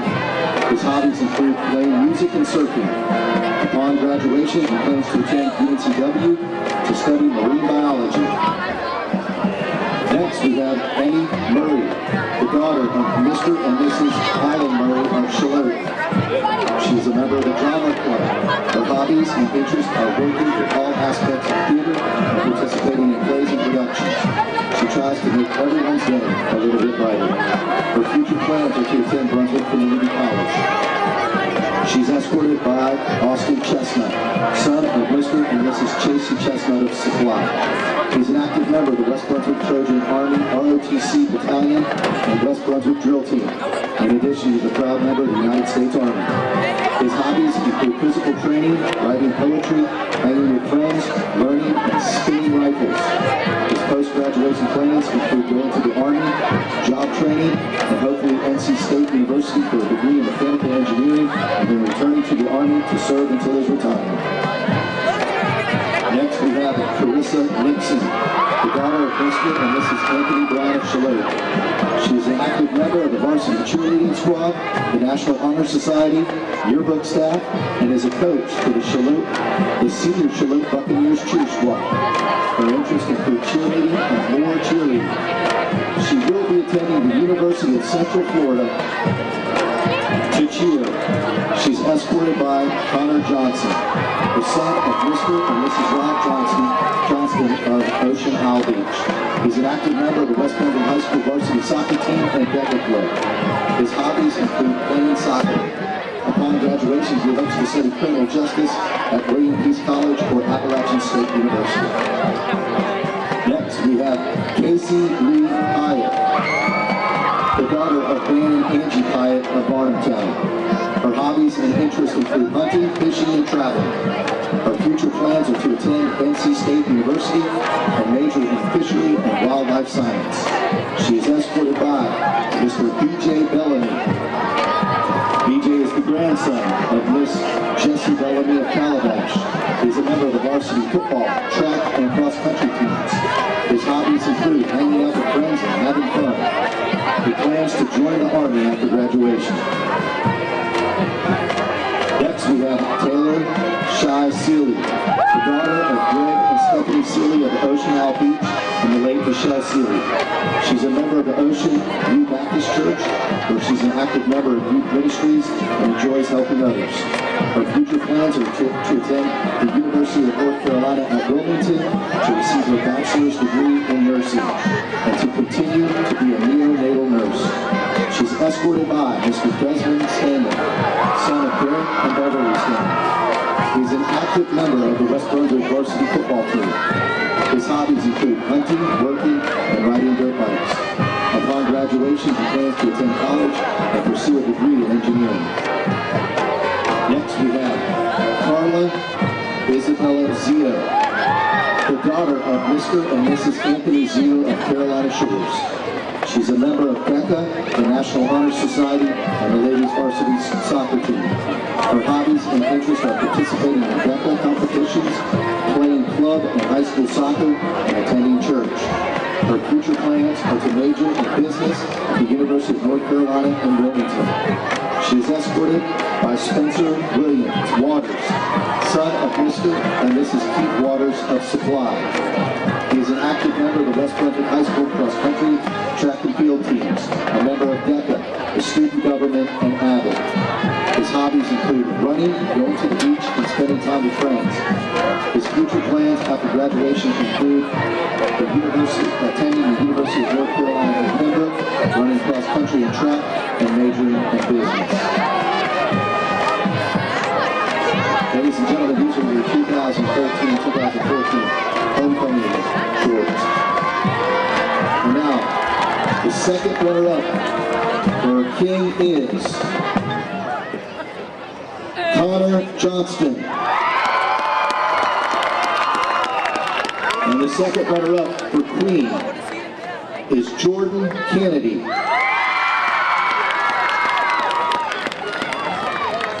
Our first runner-up for King is Eric Hill. Our first runner-up for Queen is Emmy Murray.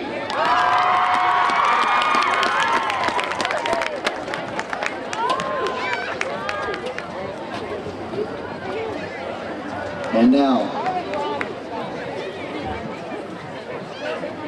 joining us tonight with the help of crowning our new homecoming king and queen are the 2012 homecoming king, Mr. Kane Daniels. Mr. Kane Daniels resides in Charlotte and attends UNC Charlotte. Please assist me in welcoming this couple back home. They will assist our principal, Mr. Brock Ahrens, and assistant principal, Ms. Susan Burns, as they enter the field for the crowning of the 2013 homecoming king and queen. And now, greet your 2013 homecoming king, Desmond Stanley.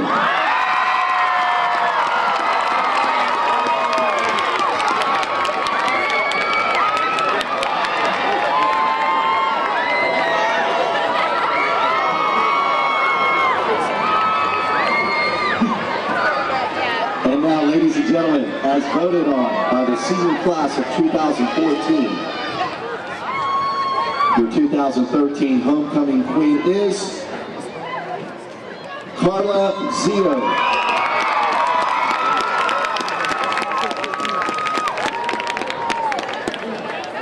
Let's give it up one more time, ladies and gentlemen, for our senior class 2014 and our 2013 homecoming king and queen.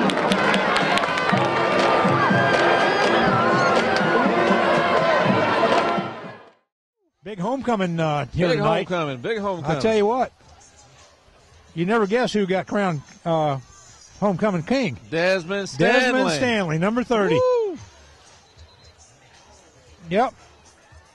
And let's see here. I wrote this down.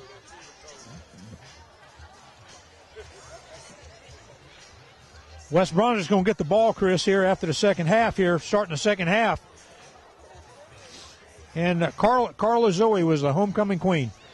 And congratulations. Campbell Allspot was a junior prince. And Gracie Baxley was the junior princess. So congratulations for them. And I tell you, man, we do this every year.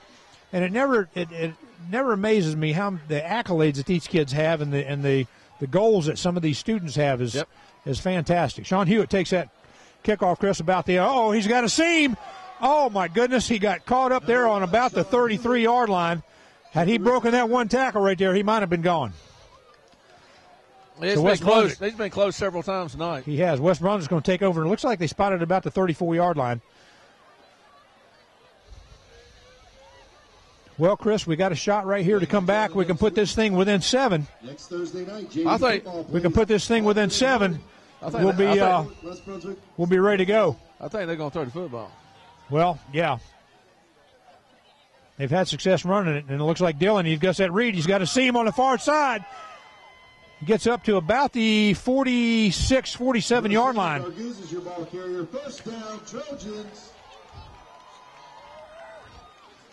Big run right there by Dylan on that read option.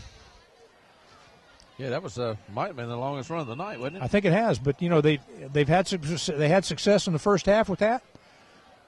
And like you said earlier, Chris, they've got a key. They got a key on Tavon. It gives West Brunswick 1st and 10 now from about their 47s where they got it spotted.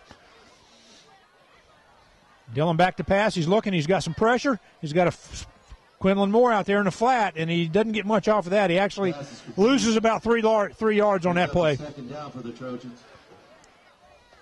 Yeah, that went for minus yards. This is the second. Yeah, but you know what? FPLA raffle.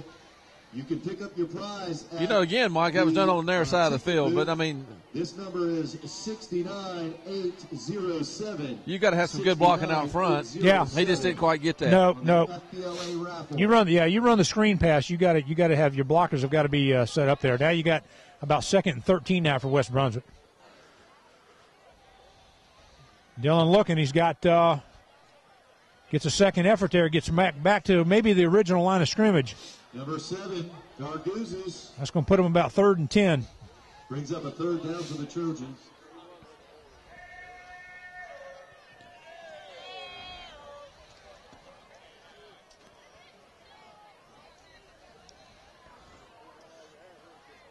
Third and 10, Chris. That's it. That's what we talked about. You didn't want to spot. You don't want to be in that spot.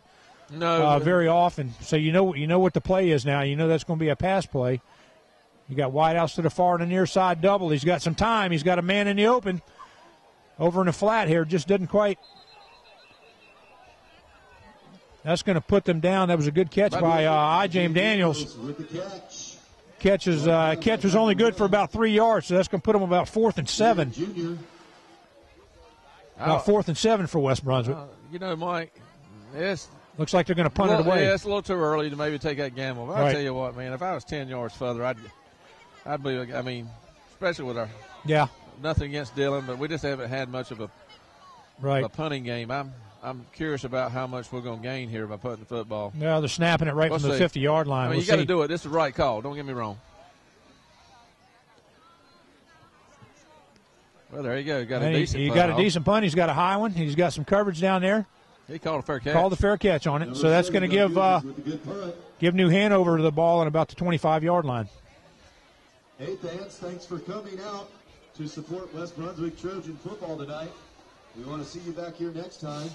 So make sure that I tell you, that would have been a nice drive to go down and score, pull this thing within 7, be a brand new ball game. Now, as we talked in the first half, defense has got to get a stop here. They got to get 1 or 2 of these stops.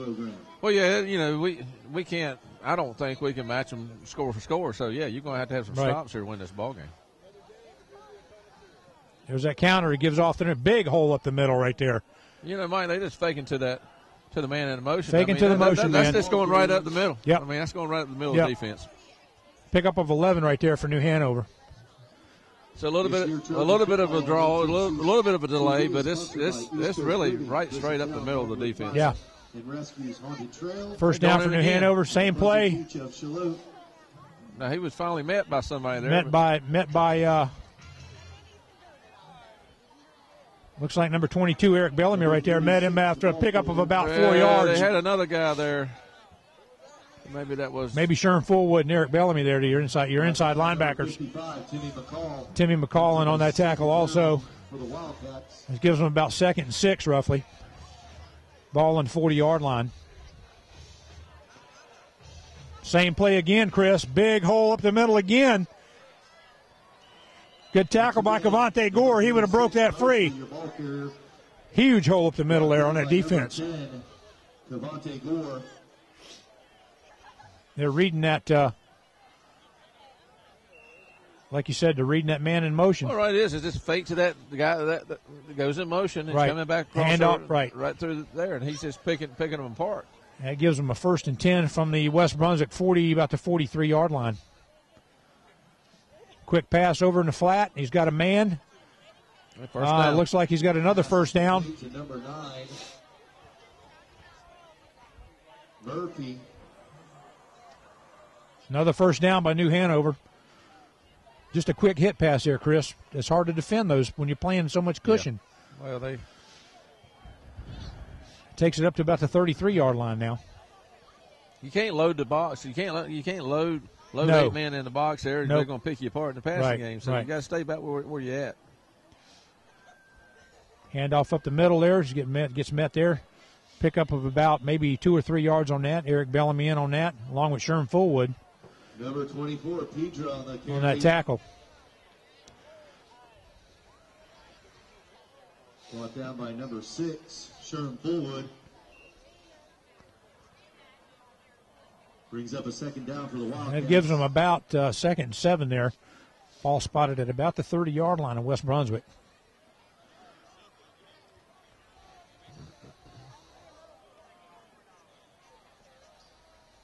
Guy out there in the flats. Nope. Looked like they might have had a miscue on that handoff. That guy was out there in the flats, and I don't know whose coverage that is, but they didn't respect it whatsoever. I wouldn't be surprised they don't go back over there if the coach has seen that. Go back to it. Well, they may very well. That's going to put them third and 9 for New Hanover. Looked like a little miscue on the handoff right there, Chris. I'm not sure what that was, but.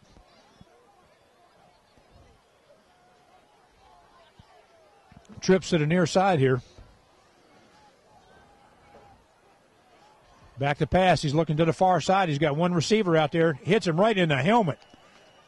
Looked like he hit him right in the chest or right in the face mask. That puts him 4th and 9. Up a 4th down for the Wildcats. Yeah, that hit They're him going to try right it in the numbers. Yes, it did. They're going to try it one more time. Well, too long for a field goal from there, and so I mean, yeah, they're pretty confident in their passing game here.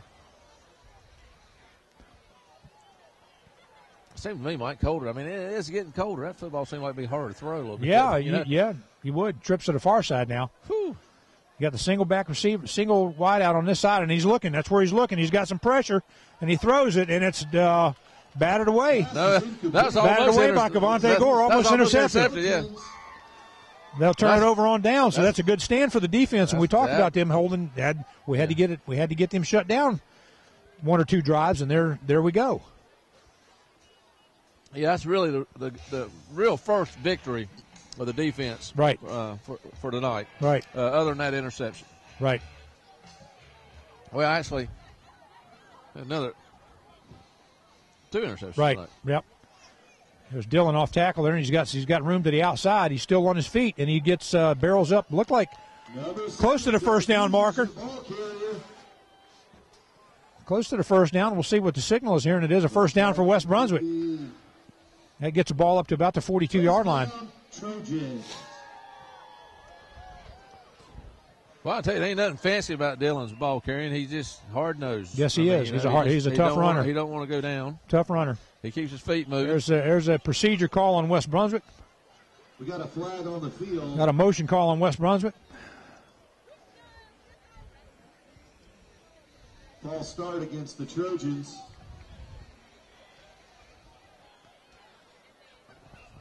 Well, Mike, I thought this crowd had thinned out, but I looked down there at the concession stand. They're all down there. Well, they're all jammed up trying to get all the hot chocolate they got down there, probably.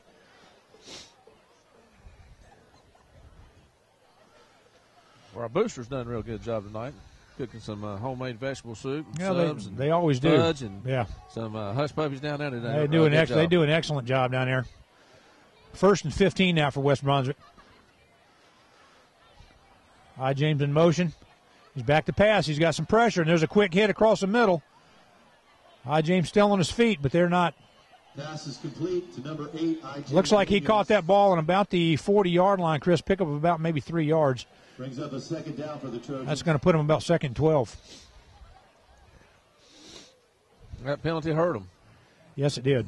Okay, for our 50-50 raffle tonight, the numbers are 429-55.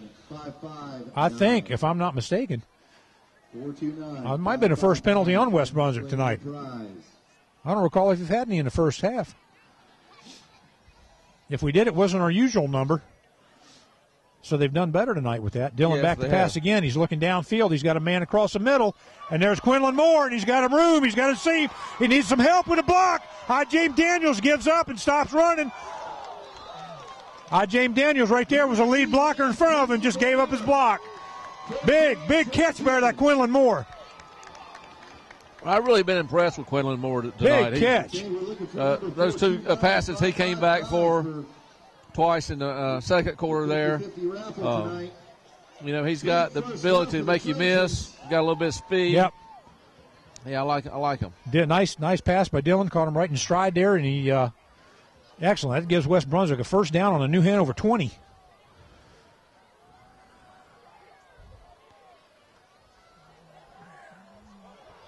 I don't know how he got out of that, Chris, but he did. He's just been bounced around like a pinball over there. He just gets hit this way. He keeps moving and keeps his feet moving. Gets hit this way and keeps his feet moving. I mean, yeah. He's just getting pounded down there. Yeah, but he stands up and he keeps his feet moving. He picked up 3 yards. It gives West Brunswick about 2nd and 7. Yeah, well, he could have had a 3-yard loss right there. Absolutely. He got hit 2 or 3 yards in the backfield. Yes, he did. Yeah, they blitzed him and collapsed that line of scrimmage, and he got out of that one himself.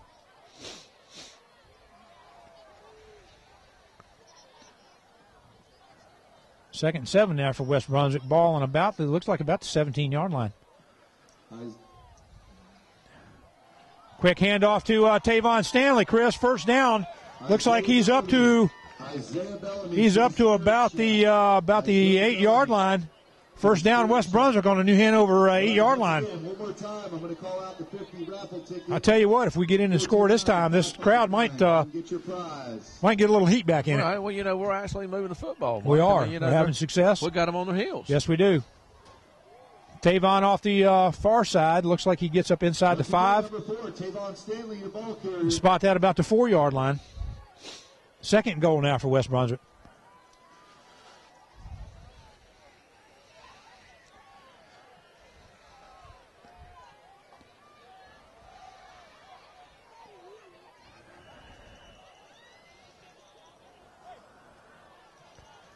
Pick up about 3 there, Chris. Gets the ball down to about the 1-yard line. Well, third and goal right here for West Brunswick. Number 4, Tavon Stanley, your ball carrier, brings up a 3rd down for the Trojans.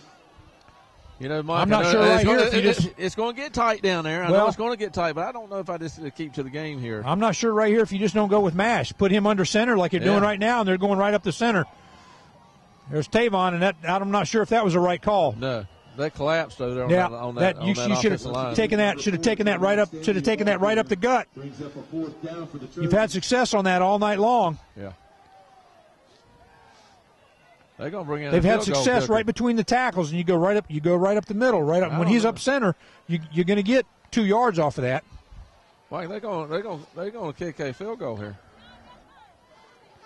which I can't believe. I'm not sure why you're not going for that. Well, I guess the opportunity. I mean, you got your fourth and 1. If you don't get it, they got a 99-yard drive. The field goal's up and good.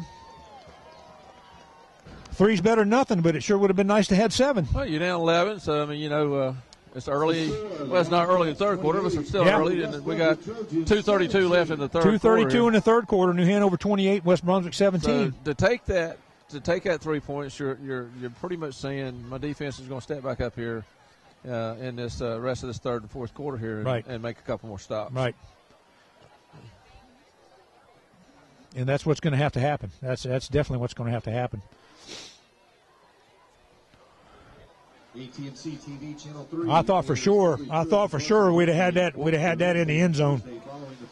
Well, I think at a third down play they lost yardage. I think that might have been what made his mind up. DVDs are available for each home game at $10 a piece or $50 for the entire season. Well, I'm not sure if I'd have run that third down play like that. I think I would have taken that right up the middle like you've been doing to get down there. Okay, we got another ticket for the 50-50 raffle. But I guess that's why we're doing this, and they're doing that. That's okay. We got another shot. Still plenty of time. 2:32 left in the third quarter.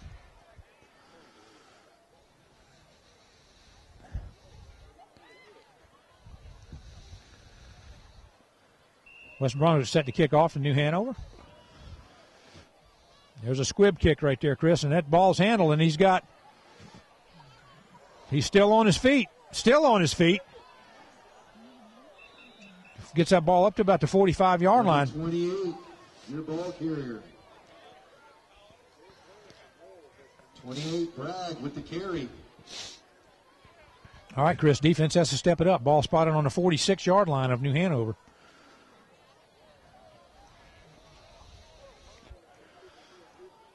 Mike, the way this game started off, I never thought, with 2:23 left here in the third quarter, it would be 17-28 ball game. So West Brunswick's really come back here and, they've stuck with it. They've made a statement. Yes, they have. No doubt about it. Trips to the far side. There's that quick handoff up the middle again, Chris. I mean, looked like a horse collar right there, but they're not going to call it. Got away with that one. That gets the ball up to about the 45-yard line in New Hanover. They haven't really stopped that play all night. No, they haven't. Mike, That puts them 2nd and 1. They're opening. That hole's opening up about every time they want to run it. Down for the Wildcats.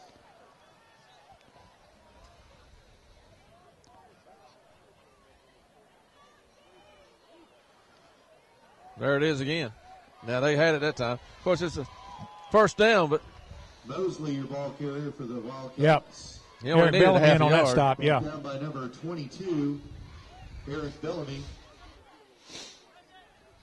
That gives them a first down, Chris, on the West Brunswick 44-yard line.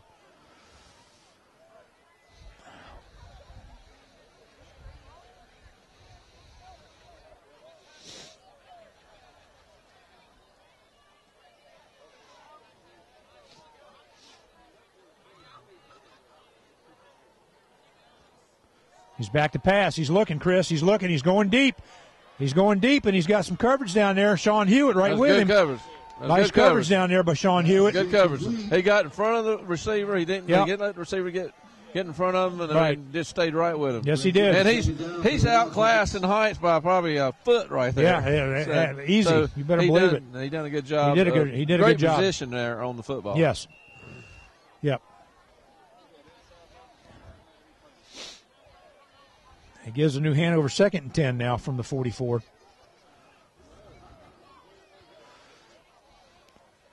They're running the trips in a little bit tighter here on the near side now. Man in motion. The handoffs to the man to the far side, and there he goes to the outside. They changed it up this time, Chris. They bid on the give man and gave it to the motion man. Big pickup there by New Hanover. Well, they've been killing them with it all night, so I mean, you know, they sucker them right in that middle. Yep. That gives New Hanover 1st and 10 now from the. Look like it's spotted on about the West Brunswick 27. We just need 4 stops here. Turn the ball over again. See if we can't march down the field. All right. That's a quick third quarter, 56 seconds and counting in the third quarter. It's gone by pretty fast. Same play, goes up the middle again. It looks like he got missed there at the line of scrimmage, over pursued. Again, Mosley, your ball carrier, brought down by Looks like he gets down to about the 21, 22-yard line. About the 21-yard line. For the Wildcats. We'll say the 22. That's going to give him... We got a flag on the field, holding against New Hanover. Holding call against New Hanover, Chris. So that'll bring it back 10 yards from the spot of the foul.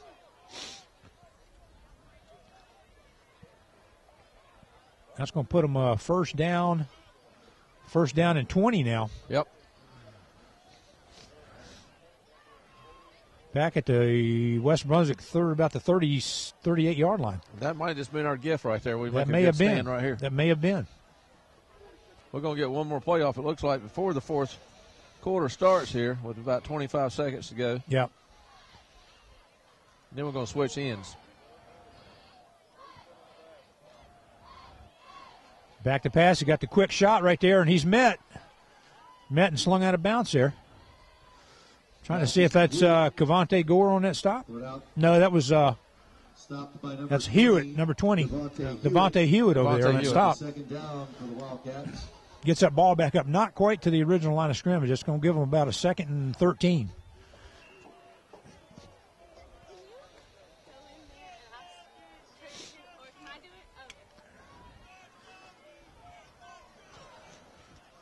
Ball spotted right on the West Brunswick 30-yard line. He's got some pressure, Chris. He steps up in the pocket. His receiver fell down. Intended for number 11. He fell down on the play. Yeah, that was a tight end. That looked like a tight end right there, yep. Big, tall guy, too. Big, tall tight end right there. He's 6'6", probably. Yeah. Maybe more. Big target. That gives them 3rd and 13 now from the 30. Pass is incomplete. That's going to be a big stop here for West Brunswick. Brings up a 4th down for the Wildcats. Third down for the Wildcats. Which makes some noise, West Brunswick fans. Big stop here. It's taking a little bit longer for this coaching staff to get these plays called in New Hanover here the last few times here. Yeah. 7.3 seconds on the clock here in the third quarter. They got 2 wideouts split way out here to the near side. There's that handoff up the middle, Chris, and he picks up about a good 6 yards right there. That's going to put him about 4th and 6. Big stand right here now. Well, this is a big stand. I don't understand what the clock. Well, it is. It's 0-0. So we're changing sides to the field here, Mike. But that was a quick third quarter. End of the third quarter. But Mike, this is going to be a big stand right here for him on 4th down. Yeah. Let's talk about East Coast Moving Company, one of our good sponsors here, Mike. East Coast Moving LLC is a professional package moving service that's licensed to work from Maine to Florida. Not only do they offer both household and commercial moves, they offer professional packing as well as on-site loading and unloading for local or interstate moves. Since opening in 2003, they've been recognized by the community. They have won many awards, including Business of the Year, Entrepreneur of the Year, and Ambassador of the Year, and the National Make Mine $1 Million Business Award. They offer monthly diesel discounts, so you can check that out on the website. And they also can be found online at eastcoastmovingllc.com. You can reach them by phone Monday through Friday, 8 to 4:30, 910-755-2058. And you be sure to stop by and check out their new office, which is on Highway 17 beside W&W Diesel. And they live up to their motto, Mike, a smooth move with us. It's a sure thing. Yep. We appreciate them being a sponsor again. They've been here about 3 years with us now. And we appreciate their sponsorship and what they do in the community. Well, Chris, we had a gentleman try to kick a football in the back of a Chevy Silverado from 35 yards, and he didn't quite make it. So and Ocean City Chevrolet. And don't forget to stop by and see all Ocean City. A lot of fun there, something they do at the end of the third quarter. Well, that's a nice truck, boy. I looked at it earlier. It is. About a $48,000 truck. Well, we got a big stand right here now, Chris. We got looks like 4th and 7 for New Hanover. He's back to pass, and he's looking. He's got a man in the flat. He's got a man in the corner. Sean over there. I think he blocks. He knocks it down. Yep. He just Big came play back by down the ball, Sean. and I'm glad he didn't because that was 4th down. So I'm going to tell you, Sean's had a good ball game on the defense He side. has played and well. on special teams. He has played well tonight. He's played well tonight. Eric Bellamy's played well tonight. New Hanover turned that over on downs now. That puts West Brunswick with the ball on their, looks like about their 24-yard line. I tell you what, Chris, we drive down and score this thing. We're going to have a game on our hands here. Tavon Stanley goes off tackle, trips over his own feet there. Number 4, Tavon Stanley, your ball carrier, brings up a 2nd down for the Trojans. Looks like a pickup of about maybe 2 yards. Looks like a pickup of about 2 yards. That gives West Brunswick a 3rd and 8. Or 2nd and 8, I'm sorry. We got a player down on the field. And that looks like, I'm not sure who that is down there. It looks like one of the, that's what they can't afford to lose is another interior lineman.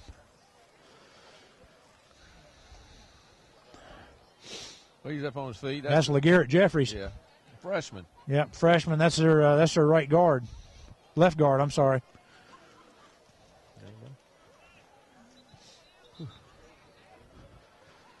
Looks like he might have rolled that ankle. He's had a couple ankle issues this year. He's been playing hurt. Most of the offensive line has been playing banged up for the most part. Well, I know he's had a high ankle. He's had a high ankle sprain. Yeah, he's been playing with that for a while. So we got 2nd and 8 now, Chris, for West Brunswick. False start. We got a false start on James Daniels right there. We got a flag on the field. False start against the Trojans. Somebody wasn't on the same page. Yeah, I'm not sure what.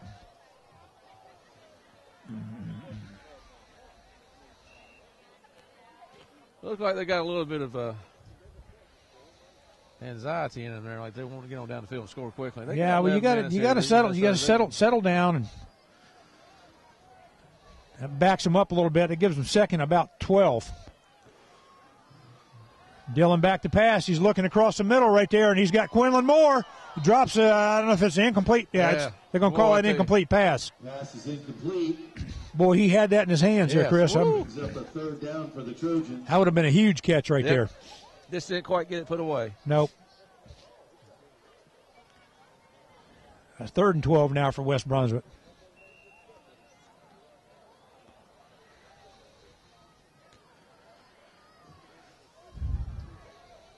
Trips to the far side now for West Brunswick. Dillon back to pass. He's got pressure coming in. He's got a man on the outside edge. And there's Quinlan Moore. There's Quinlan Moore again, Chris. Gets a catch up here about the 40-yard line. 1st down, West Brunswick. I tell you, he's having a huge night catching the football. Yes, he is. Nice pass for Dillon. Threw it on his outside shoulder. Defender didn't have a chance to get it. Nice, smart play right there. 1st down, West Brunswick, their 40-yard line. 10:55 in the 4th quarter. Dillon back to pass. Is that read option, and he's got room, Chris. He gets met right there at about the 46, 47-yard line. Just short of the 1st down marker. That's going to put him about 3rd. Down for the Trojans. Puts him about 2nd and 2, maybe. Let's say 2nd and 1. It looks like they've 1st down, and they can get a 1st down on the 50. Good adjustments. I mean, they just come out here and executed a whole lot better. They have. It looks like timeout New Hanover. Timeout taken by New Hanover. Timeout for New Hanover. Chris, let's do one more senior highlight here. Okay. Our last one here for the night. Ladies and gentlemen, please help. This is Richard Gregory, 6'5", 348 pounds, 17 years old, number 79. He's from Concord, North Carolina. Have a great time at tonight's he plays nose guard on the defense. He's been out the past couple weeks with a separated shoulder. He hopes to be back to play for senior night against Ashley. He'd like to go to ECU's where he'd like to go to college, study marine biology. I think he likes seafood, crab legs in particular. His favorite team is the Steelers. Brandon Rankin is his favorite player. That's his defensive line coach. That's a smart choice right there, probably for him. And his favorite college team is the South Carolina Gamecocks. Good, another good, fine young man. Yeah, Richard's been he's been struggling injuries a little bit, but he's played some valuable roles both on the offensive and the defensive side of the football the years that he's been here. Woo. So we got second and short here, Chris.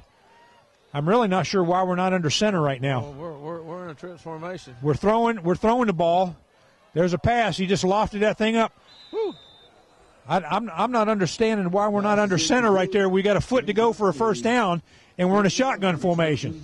Well, I guess they're under the impression that But you're going to risk an interception. You're moving the football. You're going to risk an interception down here in the middle of the field. They try to catch the defense off guard there. That's the only thing I can figure. Well, again, we got third and short, and we're back under shotgun. Tavon Stanley gets the first down right up the middle, plus some.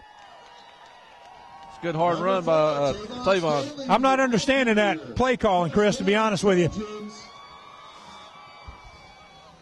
I mean, that's a good run by Tavon. Big hole right there for the offensive line. They've been doing a good job tonight moving the football. That gives West a first down at the 39-yard line. New Hanover 39. Tavon off tackle again. Gets met at the line of scrimmage there. Picks up about maybe 2 yards. Stanley, your ball carrier, brought down by number 35. 10 minutes to go in the fourth quarter. That's going to put them, what do you think it is, about 2nd and 8 maybe? 2nd and 8? Maybe long 7. Maybe that's about 2nd and 8. Ball on the New Hanover 37-yard line. They got a blitz coming in. Dillon rolls out. He's got a man in the flat. And he is clobbered right there. Desmond Stanley intended that pass. And he got waylaid on that play. Well, I think we're in two down territory here. Yeah, that gives them about 3rd and 7 now. 3rd and 8 down by 11 points. Brings up a 3rd down for the Trojans.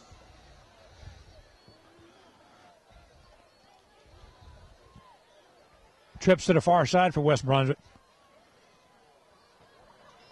Dillon back to pass. He's got pressure up the middle.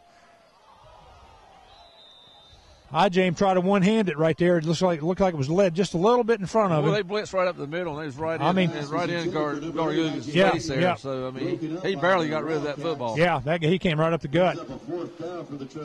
That's a 4th down now for West Brunswick.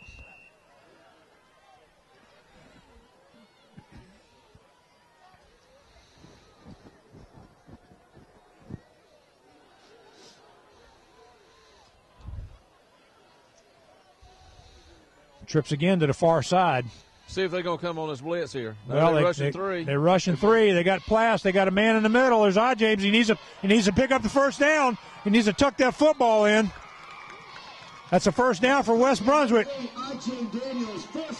Nice catch by James Daniels. Good run after the catch there by James. That brings them first down for West Brunswick up to, where are they spotting at? About the 20. No, it looks like about the 15-yard line, right on the 15-yard line. Big pickup there for West Brunswick on that 4th down. Yeah, I believe we got New Hanover on their heels here. We do. Trips out to the far side now. Another read option there by Dillon, and he's going up the middle, Chris, and he's in. There's a flag. They calling a flag. There's a flag, and that looks like where the hold is. Flag on the field. Oh, man, that flag looks like where it's a hold. That hurts.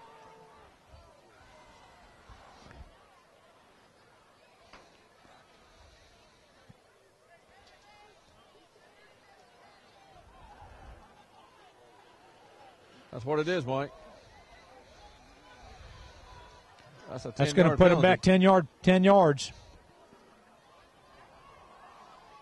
Linemen are talking to each other. I'm not sure who it was on. Eugene McKinney, your phone is in the front gate. That's going to put them first and 20 now, Chris, from about the 23-yard line. Trips again to the far side. Dillon back to pass. He fakes a handoff, and he's got a man in the end zone. Oh, my goodness, Quinlan Moore had it right in his hands. Pass was intended for number 81, Quinlan Moore. I'll tell you, you couldn't have got it better than that. No, that was good. Couldn't have got it better than that. And he ran his route. He ran his route perfect. That was a touchdown all the way, and just couldn't hang on to it. Wow. Hey, look. Happens to the best of them. That's okay. Happens to the best of them. He's played a good ball game. Come back and play it again. I'd go right back at him. Yes. That puts him second down now. I believe they got New Hanover's attention on that sideline. That puts him second down. Trips again to the far side. Dillon back and rush up the middle again. He's got to get ready. He's got to do something. Dillon's still on his feet. He's still on his feet. Good move. He might get in. Touchdown, West Brunswick. What a move by Dillon. That was a good. What a move. Hey, that was a good piece of running right there. Yes, it was. That was an excellent. I tell you what, Chris, to come back off of the drop touchdown by Quillen in the end zone and to come back, they had pressure in the backfield to scramble to be able to go and run that from about the 23-yard line. Mike, I'm gonna make excellent play. I'm going to make another observation here. It's 23-28. You're down by 5. I believe your book tells you to go for 2 here. What do you think? Yes. And I think that's what they're doing. I mean, touchdown still gives you the point lead. Yep. That's what they're 2 doing. 2 points would get you within 3. They got trips on the far side, and there they go. He's got a man in there, and that is batted away. I'll tell you what. Had Dillon had time to see that, he had pressure on him, but Dillon Howard was wide open in the corner of that end zone. That would have been huge. 8 minutes and 48 seconds, Chris, in the fourth quarter.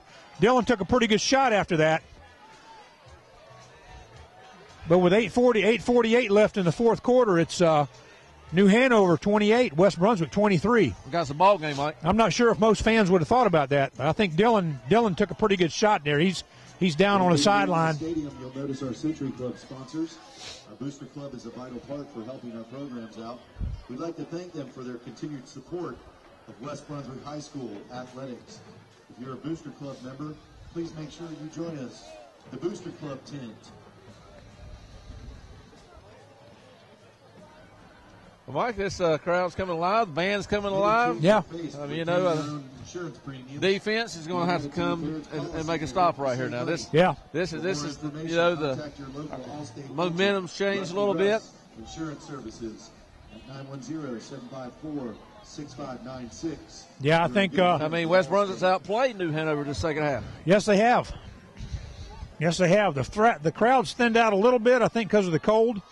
There's still a pretty good line for the hot chocolate over there, though.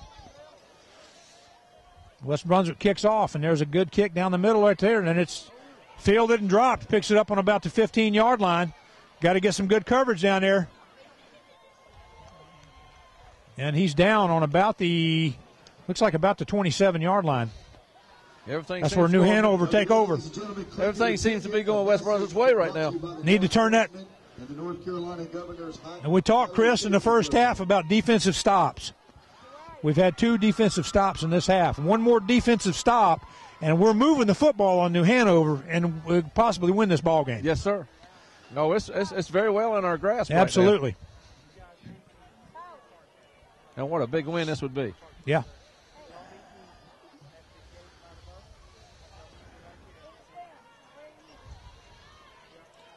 Quick handoff up the middle again, Chris, and they meet him there that time. They meet him there that time on this one. That gets up about a 2-yard pickup there, maybe. Simpson, your ball carrier. It's about a 2-yard pickup there for. Actually, that's going to put him about 2nd and 8. Ball on about the 32-yard line. New Hanover. There's that pitch again. Good there. Tackle right there. The defense has stepped up, Mike. Eric Bellamy again on that tackle. Stood that man right up. He might have got maybe a yard out of that. Eric Bellamy. That's going to put them 3rd and 7. Up a 3rd down for the Wildcats. Let's go, defense. Big stop here.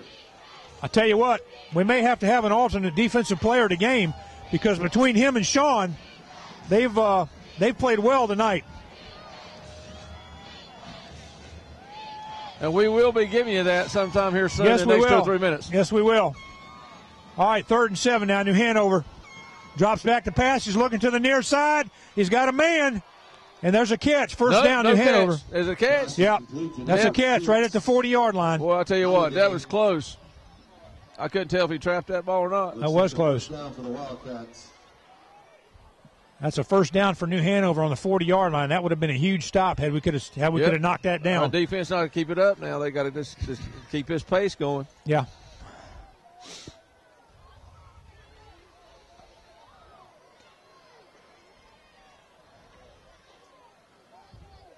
There's that quick handoff up the middle. He's met there by Sherm Fullwood, but he got away. He couldn't make the stop. He got 5 yards after the initial hit. Yeah. Sherm didn't wrap him up. You got to make that tackle.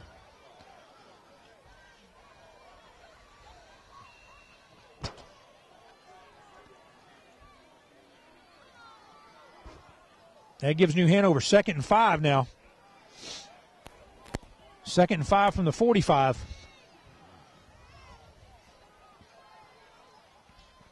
There's a counter, and they got him at the line of scrimmage. Nope, they still got him in. Yep, they got him. Yep. They read that this time. They thought it went to the counter man right there, and they kept it again to the swing man, to the motion guy. That's going to put him back at 3rd and 7 now. Brings up a 3rd down for the Wildcats. Puts the ball at about the New Hanover 43-yard line.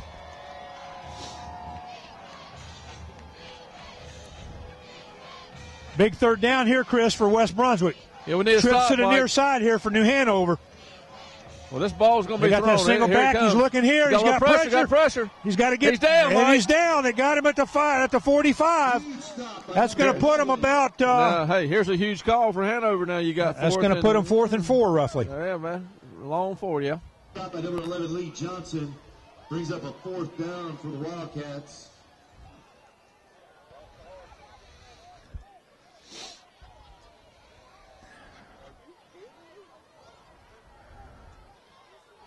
Mike, I don't know if I just wouldn't bring the house here. Yeah. You need a big stop here, Chris. I mean, you stop them here and get the ball in the 42 the way we've been moving the With ball. 5 minutes, it's a big call right here. Big stop, big play. There it is. There's there that it quick is. They got handoff. to stop him. They got him. No, they don't. They don't have him. They did have him. That play has killed them all night. It has. That's Mosley, your ball carrier, 1st down for the Wildcats. Looked like he got hit initially. Yep. Before he got that 1st down. Yeah, that was that gives them 1st down from the 40, about the 44-yard line of West Brunswick. There it is again. Mike, we can get another stop here. Your ball carrier. It'd have been nice to stop him back here instead of down here. We wouldn't have as far to march the football.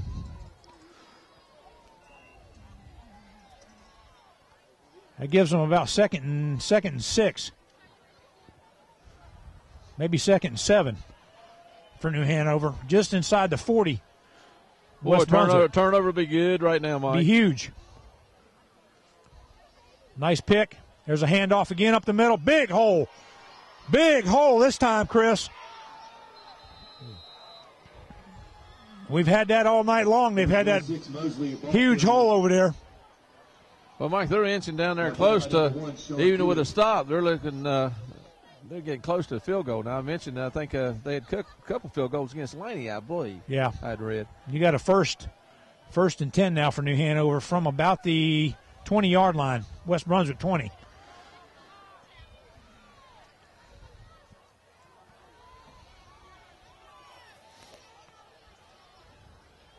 They're milking that clock.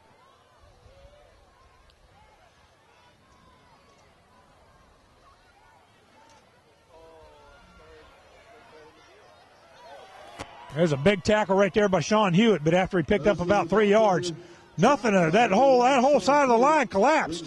Yes, it did. They're still going to be second about 8. Be second and 8 now for New Hanover. They got the ball spotted at about the 18-yard line.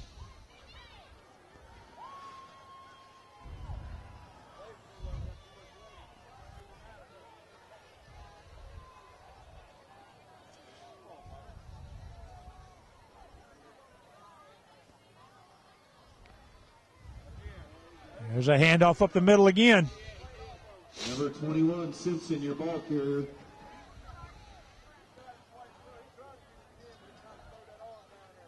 That's going to give them about third and 3, Chris. 2 minutes and 40 seconds, Mike, Yep. and it's counting. So we're getting down to we got to stop them here in this, about this third, series. about They get third another and first 3. down, we're going to be in trouble. Yeah, they're taking their time. Oh, they're milking the clock. We'll let them for run sure. the clock down a little bit here. Need a big stop right here on this third down. There's that play again. They had him, but I think they missed him as first down from New Hanover. Number 21, your ball carrier. They're making the initial contact at the line, but they're not wrapping him up. Yeah. And he gets that second effort. Simpson, your ball carrier. That's going to give him first and goal now.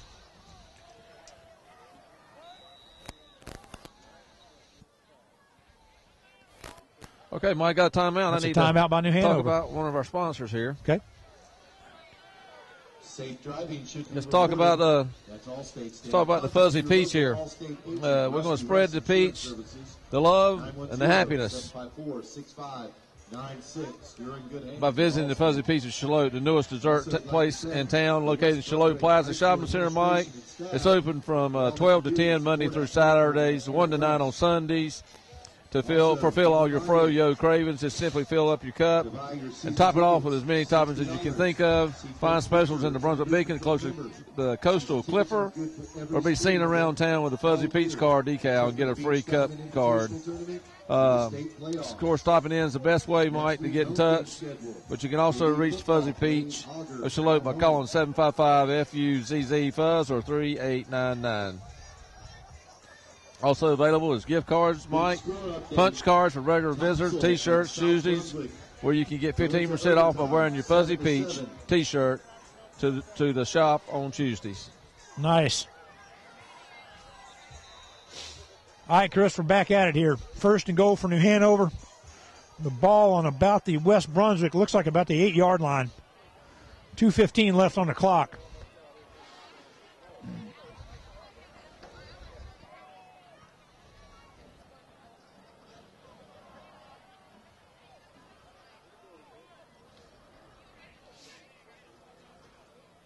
Fumble. The ball's on the I ground. think that's going to be our ball. The ball's on the ground. That's Who's got our ball. it?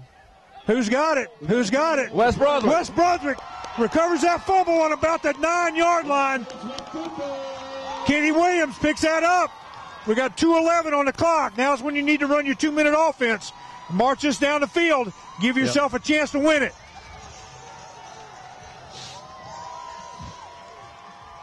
That's the break we needed. We wish it had come down here on about the 50. Well, yeah, we talked about it that's when it okay. was down there around the 40, 50-yard line, and we need a turnover. And, of course, we got it, Mike, and you go, well, only 2 minutes, 11 seconds. We got plenty of time to go down the field. Yep. We've been throwing the football We got to be well. smart. Got to be smart. No penalties. First down for West Brunswick on about their 8-yard line. Trips to the near side. Dylan's looking. He's got a man. He's got town. He's got a man over the middle. That was intended for Quinlan Moore. Got a little bump there, but coverage is pretty good right there. Number 81.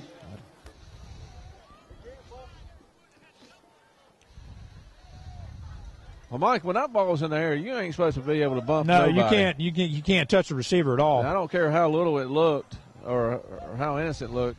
You got to give the man his route Right. when the ball's in the air, and you can't bump him like Right. that. Right. All right, we're back at it again here, Chris. Second down now for West Brunswick. There's a quick handoff. Dylan's got to read. He's got outside. He's got to get that ball tucked. He's up first down. Gets the ball up to about the 27-yard line, 28-yard line. That's a huge call there. Clock stops. 1:59 on the clock. You got to get the chain set. should be able to get the play in while they're getting the chain set. Yeah, it's being called in right now. Because as soon as they blow that whistle, the clock's starting.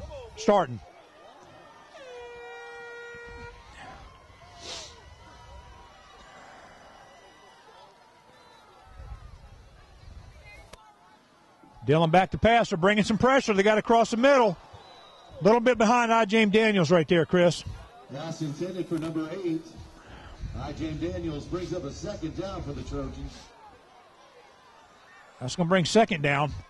1:45 on the clock. New Hanover 28, West Brunswick 23. They're coming pretty close to hitting that quarterback after the ball's yes, they are. So, yeah. That official's giving them some free shots back there for the most part.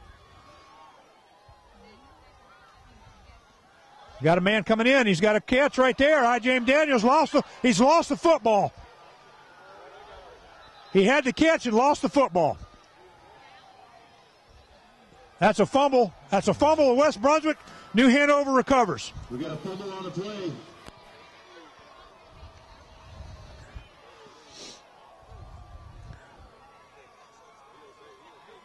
I'll tell you what, Chris, there's not a whole lot you can say about that. I mean, you catch the ball and you try to make some yardage after the catch, and you just got to tuck that football in.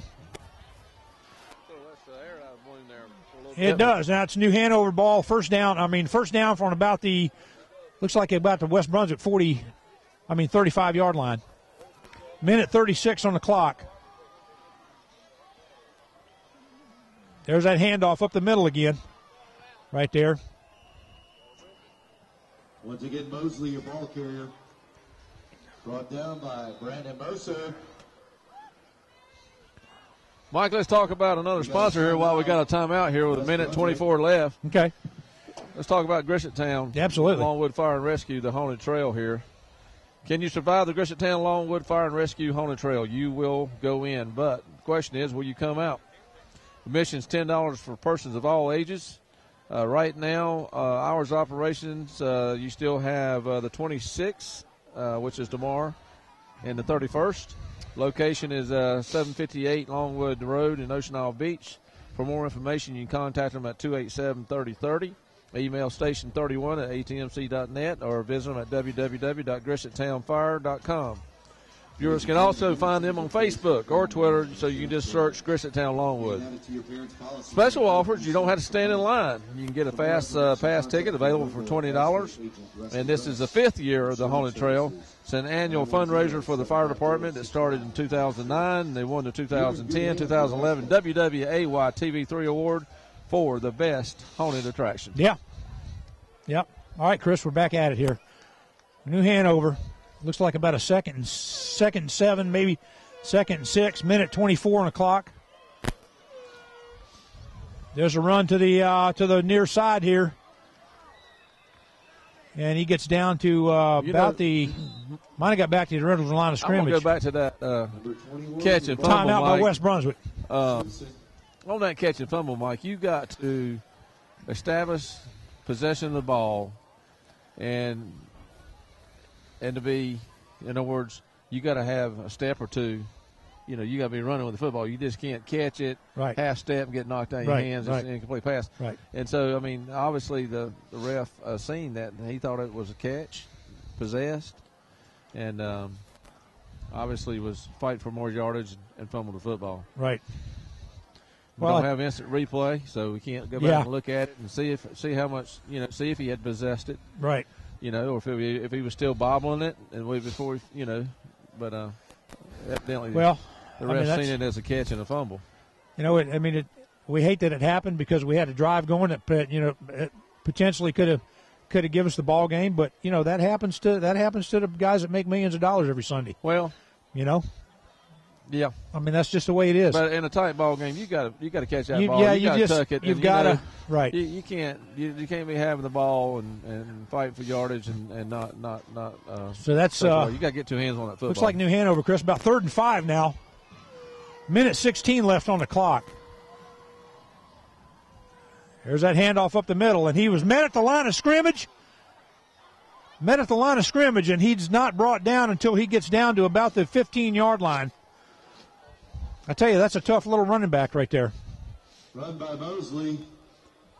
That's a tough running back, but it looks like Brandon Mercer may have had him at the line of scrimmage and just couldn't hang on to him. Well, I'll tell you what, Chris, we got 1:09 left. Our offensive and defensive player of the game, I think we're consensus on this. Yes. Is Sean Hewitt for the defensive player of the game. Yes, he had a great game at corner. He not even to mention special teams, but yes, he had a great pass coverage. Sean definitely stood out to me. And, I agree with you 100%.